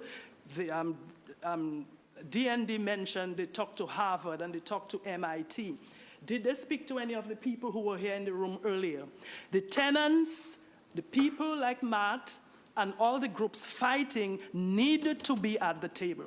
Tenants, we, the tenants, the people who live in the city, the people who are fighting for housing, the people who are being displaced, we need to be at the table. We need to be part of the solution, because you cannot solve my problem if I am not there telling you about my problem. So I have some suggestions. Yes, we know Boston is a university town, and university towns are prone to real estate speculation. But here's some other things we need to look at. We need to look at the role of the credit markets. Who is lending this money? Who is borrowing this money? Who can afford to borrow this money? We need to look at the role of the government and policy makers, like Michael mentioned and Matt is putting forward these 3 items of policy. This to dedicate future property taxes from $1 million condos, use that money to fund low-income subsidies, using the voluntary recapture agreements for new developments, and this graduated tax on real estate speculation. These are things we can do. What can we do? You can work with the hotels, because if Airbnb is coming in and using these units, and you work with the hotels, they will be on your side. They are likely to support you, because this is money being taken away from them. The more coalition partners you have, the stronger your case. You can look at preserving public housing. Preserving public housing, not passing it on to for-profit developers, but preserving public housing. And where possible, adding to public housing by using some of this, whatever money you can make from recaptures and other areas, using this to subsidize additional units of public housing, whether it's through a voucher or through, an enhanced, Michael, an enhanced, the project-based vouchers. These are things we can do. We can look at inclusionary zoning and increasing the percentages of low income, as you all mentioned. What about looking at the right of first refusal for people who are in these buildings, and expiring use buildings, preserving expiring use building? All these by themselves working together help to prevent speculation in a sense, because when you have an expiring use building and the people are pushed out, that building goes back on the open market. And then we have more potential for speculation. So there are many things that we can do that not only necessarily are the one thing, as many people mention, but an amalgamation of things. And there's one thing that is very close to my heart personally. and this is a definition of luxury. And thank you so much. I'm gonna have to ask you to kind of summarize shortly. I Yeah. still have Bob to hear from, and then there are Okay. 8 other people who would Okay, like to so testify. I'm just wrapping up by asking the city council, or if necessary, state, to define luxury, because I walk around South Boston and there are these cheap cardboard buildings going up. They put on a facade and there's a sign saying luxury, just so they can charge people astronomical rents. And if you look at that definition of luxury and decide what is luxury and what is not luxury, then maybe that also can help towards mitigating this whole circumstance. Thank you. Good afternoon. My name is actually Richard Thaw. I'm the longtime executive director of the JPNC. And I was thinking it's fitting that we're coming up on the Boston Marathon, because I've always thought that's an amazing feat. I don't know how people can do it, but it takes incredible stamina.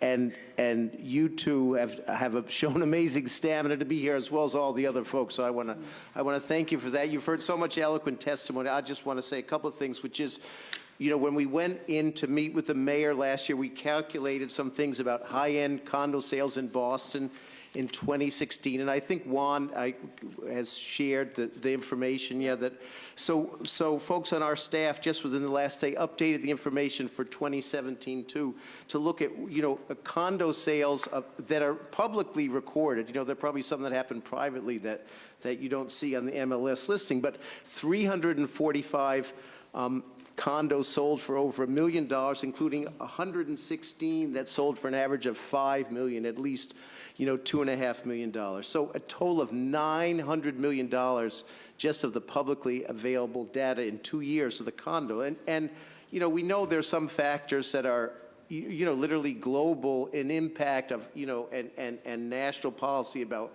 rising inequality and the hyper-financialization. And some of that stuff is true, and it's very frustrating about how to deal with it. But this proposal about, you know, using the increased resources from the city, they are something that the city has, we collectively and the city government has the ability and the power to say, we can't control the international financial markets, but we can control how at least some of those resources that are coming from that incredible wealth get directed to the people who, you know, who are, you know, desperately trying to get out of homeless shelters. Or, you know, the last time that that our CDC built some new housing in Jackson Square, 39 apartments, 3,000, you know, households who applied, and that's, you know, we know that that's played out across the city. So I think there really is an opportunity for the city, and in some of the other ways that were talked about, and through city initiatives. So I appreciate, you know, the support that you all are showing, and hope that the council and the mayor can come together to really drive forward some very desperately needed measures. Thank you. Thank you. I have Betty Lowe. I can bear. Shlomo? I cannot. My name is called, I think. It has been called. I somehow got behind my name. I called your name, and you didn't come to the mic. You didn't come to testify. I called you right after, before Sue. Feel free. I also have. Rusty on. I'm sorry. SHLOMO Akis. Okay. Yeah, so 172 Harvard Street. This person, okay. Andrew Scalaban from JP. Dan Bailey from East Boston. Phil Giffey. You can stand up here.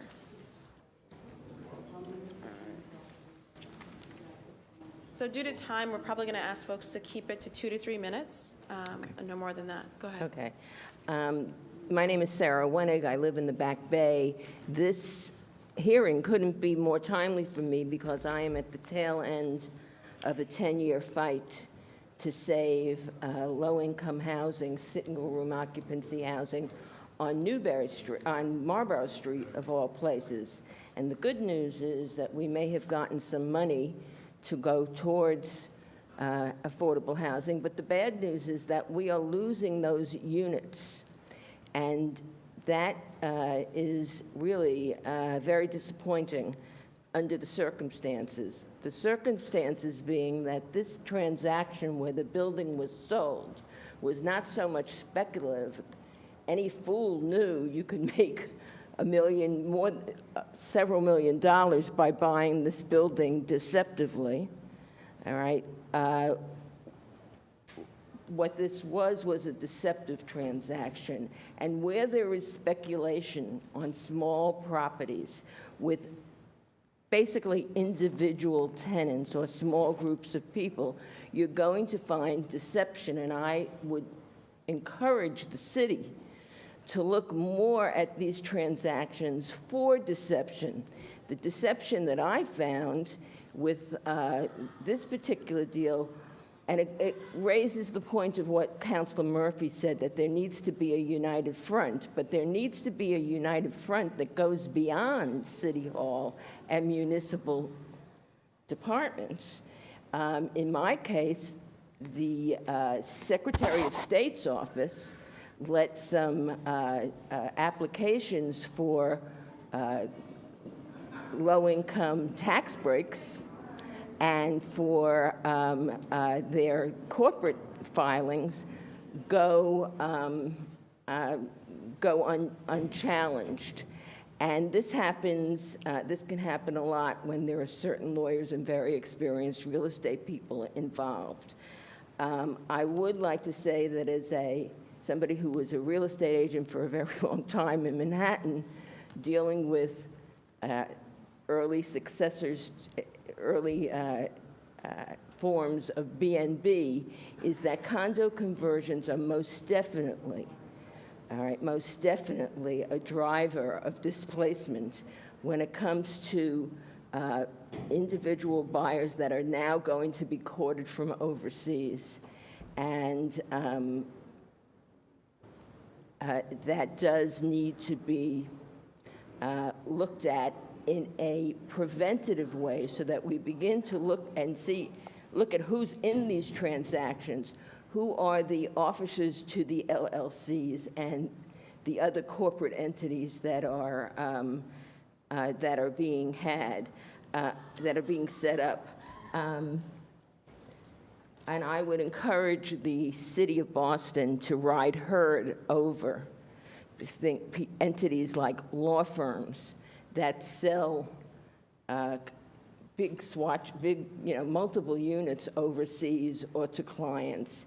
And if not, there's nothing, you can't stop real estate speculation, but there is no effort to raise the consciousness of these law firms that are selling these opportunities, and we're even going to there are even entities that are selling right now Boston apartments and Boston condos pre-construction, on a pre-construction basis overseas. So we really have to look at how those are marketed, how you find out whether our properties are being bought by people from overseas, is you go to the real estate community, the real estate brokers, and they are the people who have a lot of information for you. Thank you very much for this opportunity. Thank you. Betty? Sorry, scrolling. Okay. Hello, my name is Betty Lowe, and I'm a resident of Medford, Massachusetts. I was a Boston resident originally. I was born here and raised in the area. I went to Suffolk University at a time when it was developing more student housing downtown, housing that's beyond the reach of, housing at prices that are beyond the reach of many low-income residents, many long-term residents of Boston.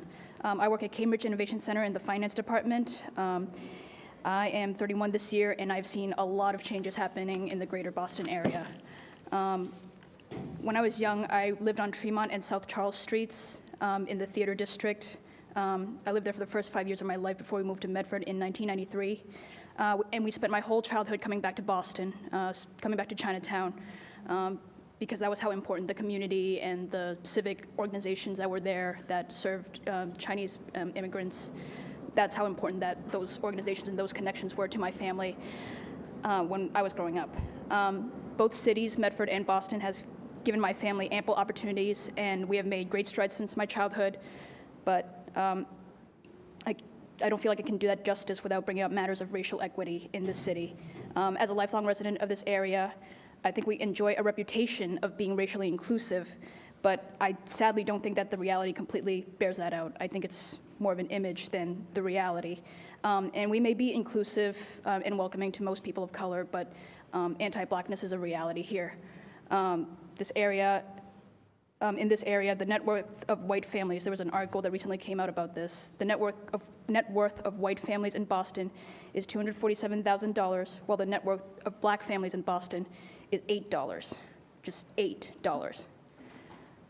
This is largely because of the policy of redlining and the social phenomenon of white flight from neighborhoods where people of color start moving in, white residents start moving out, altering the composition of neighborhoods.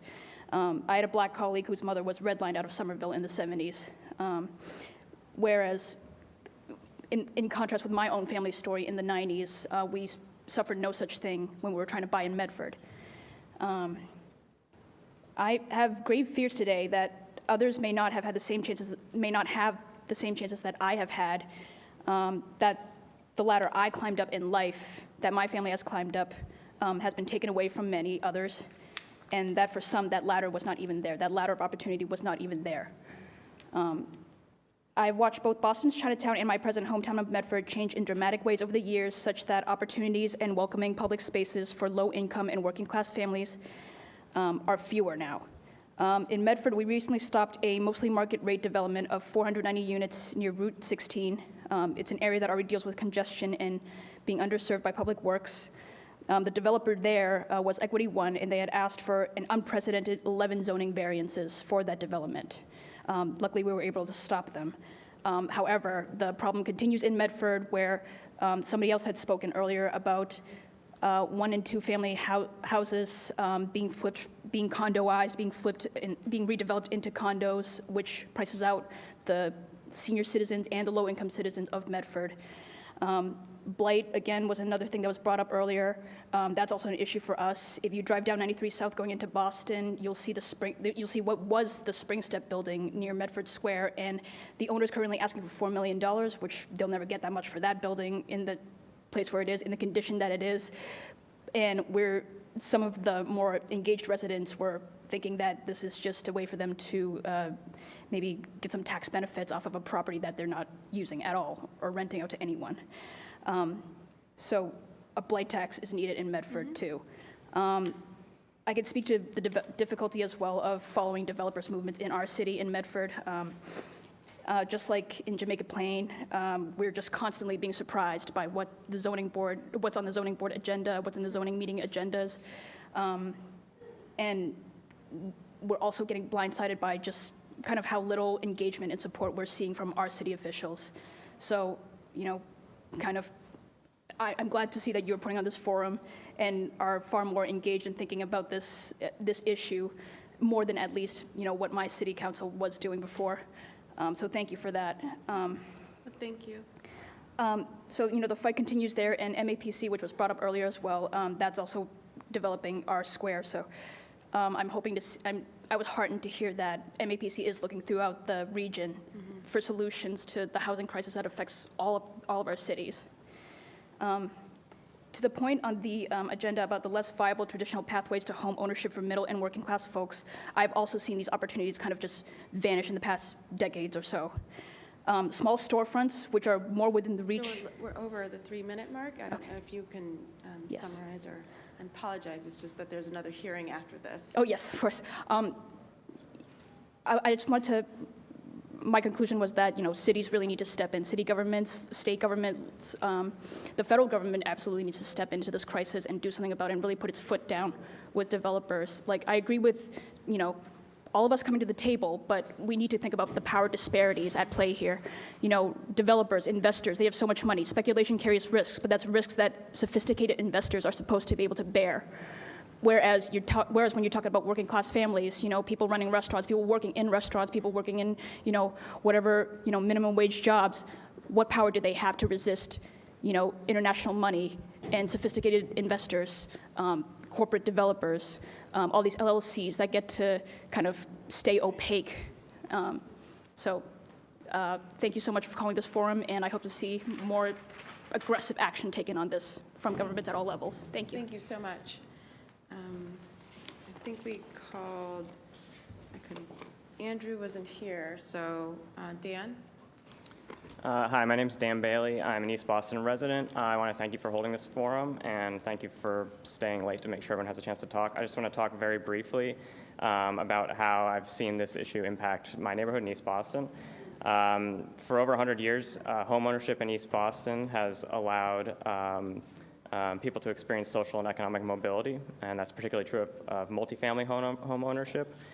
Rental income and growing home equity provide a way for generations of immigrants and working families to get ahead, but as we've heard today, this is a pathway to success that's quickly disappearing. Today, the multifamily housing market in East Boston is dominated by corporate developers and corporate landlords, all of which puts homeownership increasingly out of reach of individuals and families. In the past, the wealth that was generated from rental income and home equity mostly went to folks who lived in East Boston or nearby, so the money stayed in the community. But today, the wealth generated by homeownership in East Boston increasingly goes to outside corporations and their investors. And we sometimes talk about developers investing in the community, but a lot of the development activity happening in East Boston now involves systematically extracting wealth from the community. As money that once went to families and community members now goes to outside corporations, we're carrying out an experiment in wealth redistribution, and we don't know what the long-term consequences will be. I don't imagine the community will win.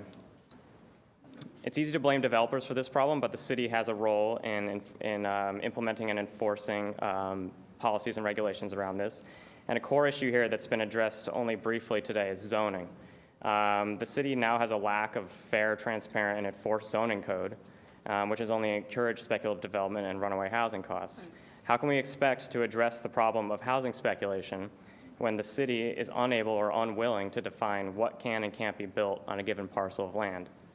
Boston's current approach to development is failing us. Most development approvals happen outside of the defined zoning code. It's unpredictable, opaque, and highly transactional, and at minimum, it has the appearance of corruption. The Zoning Board of Appeal, a group of 7 political appointees with limited public accountability, granted zoning relief to 719 projects last year. This is not how a city plans for its future. This is a city that's failing to manage and guide its own growth. I understand that zoning in East Boston hasn't changed in decades, but the appropriate response when zoning is outdated is to update it, not to ignore it, and to flout existing zoning laws. When I've spoken to city staff and officials about this, I've heard that a master plan and zoning reform is a long-term goal, something we can think about a few years down the line. That's not soon enough. This is an urgent problem, and our community's diversity, success, and equity are at stake here. I know it can be hard to get people excited about zoning, but it's an issue that has a huge impact on our community and our future. And this hearing is a step in the right direction, but we need action, and one of those actions needs to be zoning reform. Thank you. Thank you. Phil Giffey? Thank you, Councilor. Phil Giffey at NOAA in East Boston. A couple things that work and a couple things that could be working, but people mentioned the state. I think that they have a role to play here. I think a couple of the councilors could go meet with Crystal Cornegay and I think get some money out of mass housing, maybe a few others to match the DND program. I think that as Dan mentioned on zoning and as Mike mentioned on his paper and Ms. Chen over at the Chinese Progressive Association, there are some taxes and fees and that kind of thing. I think that the council should work with the mayor to impose upon developers as they keep flipping properties. I'd like to have given my card to CBRE and Mr. Perry because I don't think their interests are really in stabilizing neighborhoods. Every time I see CBRE listed, it's the highest and best price. I'm a little afraid of that with what's happening at the 4 parcels owned by the health center. I'd like to talk to you about that. I think there's a definite solution that we should work with. I think HYM could play a little bit of a role in that. I think they can work with the city on upping their 13%. I think they'd be happy to. I think I'm not going to do all that in public right now, but I think there's ways in which Suffolk Downs and HYM and the city, NOAA, working with the CDC again in Aileron where we were designated. I have to say DND's, I think, has done a very good job. It's a tough job. They need more staff. You can put more money in their budget. I'm sure they'd appreciate more staff. Might as well say that to them, and they'd appreciate that, I hope. So I think that with the Aileron Artist Project, just for the record, I think we were selected over, I think, an aggressive outside private developer who's gotten a couple other developments in the city. So again, you'll see us working with the neighborhood, as I think that's our goal, work with the community, the neighborhood associations on climate change, on neighborhood preservation and whatnot. So right now, again, for the record, the DND, or the Mayor Walsh program, I call it Acquisition Opportunity Program, we've purchased 12 buildings already. We've got 2 to close on. We need a lot more money. We're aiming not at 100 units, but at 100 buildings. I think we should get there as soon as possible. Again, there is no waiting time between now and displacement. I think the city recognizes that as an effective program. But when we bought our first program a little less than about a year and a half ago, it was $675,000 on Saratoga Street. Now, a little bit up the road on Upper Saratoga Street, they're selling it for $1.285 million. It's probably a larger 3-decker, but everything that gets sold, they up it for the next level. Everything now is being condoized. So you have a 3-decker, it's not a rental property anymore, it's being marketed. Look at any listing, they're all being sold for future condoizations, and that's what everything says. It's not illegal, but let's not pretend that anybody has an interest in sort of preserving the neighborhood. It's all changed throughout the city. It's not just East Boston, but it's affecting us really terribly now. But we have made that an effective program because as we've done these, let's call them 14 buildings now, you couldn't build the 39 units that we've built in the past year doing the normal one-stop process. We still need that, but we need more acquisition money with the city, working with Community Housing Capital, NeighborWorks, and maybe the Boston Community Loan Fund to buy more of these properties. I would add that this is not an aside, I would say that Massport commits $9 to $12 or $15 million a year on pilot programs. That's money that goes into the city's general fund. You'll never see it again. So as a counselor from East Boston, you may want to find, is there a way that some of that could be targeted to our neighborhood to apply to acquisition to help with either the project that I mentioned with the health center? I think, again, we should be a partner with them, not in opposition, but I do really fear the highest price is going to yield the most density and no neighborhood process, and we'll all be fighting each other again. I think if we and the CDC get it, and I think we'll pay a fair price, could solve a lot of problems. I won't go into them all here, but we'd be happy to work with Dan and that neighborhood, Grove Street Association, and others who may have an interest in that. Keep talking. I bought our building in 1971 for $12,500. Our mortgage was $81 a month. I wish I could say it was anything close to that now. But also in 1980, there were 1,597 vacant units, and of course, there's nothing like that now. So we're all seeing this. I have a lot more stories, but we all got to go home. Thank you very much. Thank you so much. I have Maria and a Richard. It's me, going to close the club today. Hello. Thank you for really going down the list and accepting everyone's testimony. And it was a very moving afternoon. I've worked with many of the folks that you came here and heard from, and I'm really glad to see that there's movement going forward in the City Council about what additional steps we can take against displacement and against the negative impacts of speculation that we're seeing in the neighborhoods. So as a homeowner, I completely support these steps that are being discussed about vacancy tax, anti-flipping tax. I hope to see, we heard from some folks in the real estate industry, they're operating on a whole different logic than we are. And so as a city, we need to look out for our residents, and we need to look at policies that will get more housing out of this market that has so many perverse incentives, that has so much destructive effect on people's lives. So hopefully we'll see some policies coming forward where we can maybe link the revenue that may come in from anti-speculation tax, anti-flipping, anti-vacancy tax sounds great to me. I ride by every week the old Bella Luna, the old Bikes Not Bomb sites, and a lot of small businesses that have been displaced, and 15 years later they're still empty. I still spit at them and curse the name of the landlord that owns them. And so when we get those put in place, we need to take the revenue from that and earmark it towards getting more of these land trusts active, getting more housing off of the market. We need to set some goals for having a healthier percentage of the housing in Boston not be subject to this speculative market. That's what I really hope to see as a resident, as a homeowner in Jamaica Plain. Live very close by, longtime patron of El Embajador, and I feel like my family will be impacted by the lack of access to services that we're losing because of people being gentrified out and being speculated out. And I think that it's very interesting if you go by the building that was under discussion earlier. There's a big sign, Walsh for mayor. And I think some companies in this city feel like, they can do some strategic investments and it will somehow, just grease their way through to getting whatever, zoning variances that they want. And I think they've got another thing coming. And I've been on a bus to DC with, dozens of students from Boston Public Schools, and I've watched people rise up against the gun industry, which profits off of loss of life in so many ways in our country. And I've been watching the students that are rising up, the Dreamers, and defending their fellow classmates and folks in Boston Public Schools getting caught up in the deportation system. And I think that there's a lot of new voters being registered. I was one of the folks with Mimi Ramos, going out, knocking doors in East Boston, in Charlestown, in Jamaica Plain, in Roxbury, and Roslindale. And so I think that politicians that put profit over people are, they're going to have a little bit of a wake-up call. Thank you. Thank you so much. And I'm going to close out the hearing unless there's anybody who would want to do any additional testimony. Hello, my name is Gabriella. I signed up as well. Lifelong East Boston resident. I'm just going to run through a few solutions you guys can consider rather than issues, since you've heard that all day.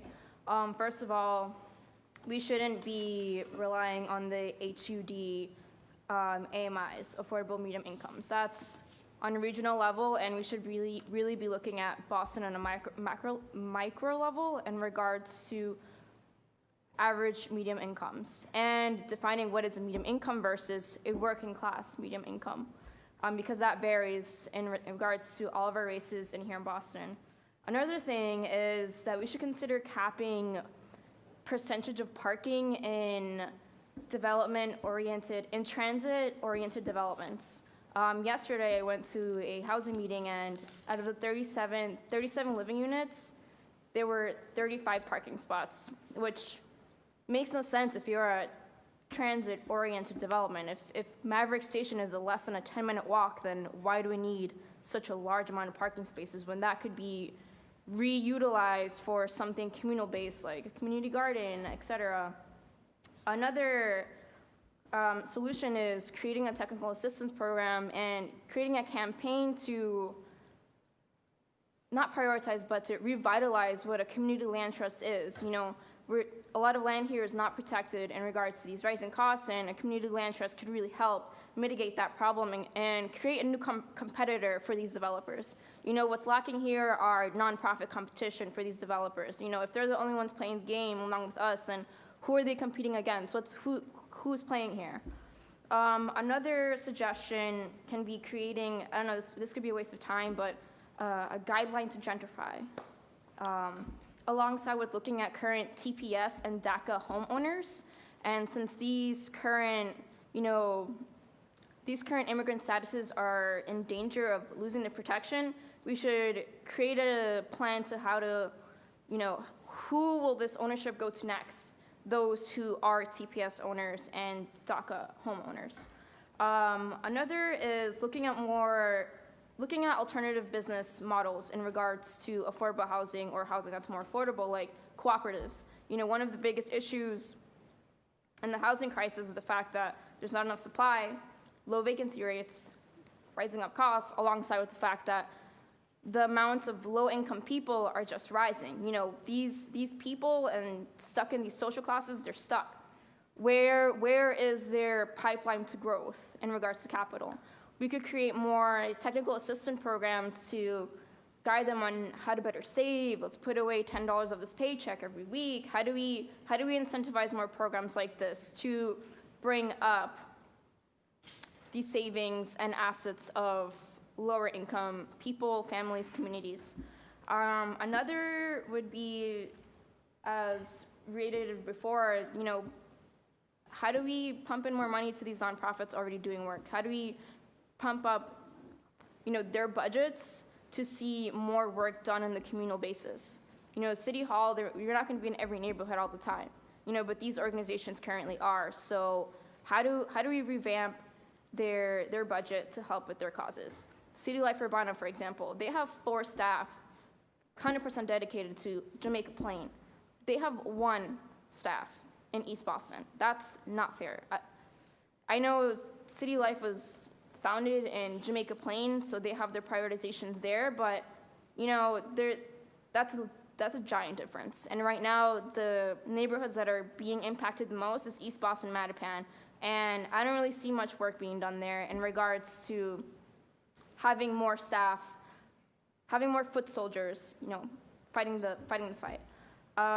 Second, how do we create more festivities, more community events that connects people from East Boston and Jamaica Plain? Our neighborhoods are completely siloed. How do we get actual community members to communicate and create these relations to potentially, revamp future coalitions and cooperatives? Third, So we're coming in on a little bit over the 3-minute mark, so if you want to yes, summarize. last point. We have to start tracking displacement, and we have to start tracking where, capital investments are being done. So in regards to that, tracking displacement and who are these loans and mortgages going to? And that'd be a great way to, measure that disparity. And that's that. Thank you. Welcome. I think Councilor Janey, you want to? So I don't want to keep us much longer. I just wanted to say thank you to everyone who gave important, powerful testimony. Thank you for the solutions. Definitely want to thank you, Councilor Edwards, for not only chairing this committee, but for offering this really important hearing order. As Vice Chair of the Housing Committee, looking forward to working in partnership with you and with those who attended today on these very important issues. I'm someone who has experienced displacement firsthand when my family was gentrified out of the South End, and so these issues are really important to me, and I appreciate you sticking with us, but I don't want to take up any more time. You may have a closing statement, and I know we both have to run to another hearing. So thank you all, and the hearing is now closed.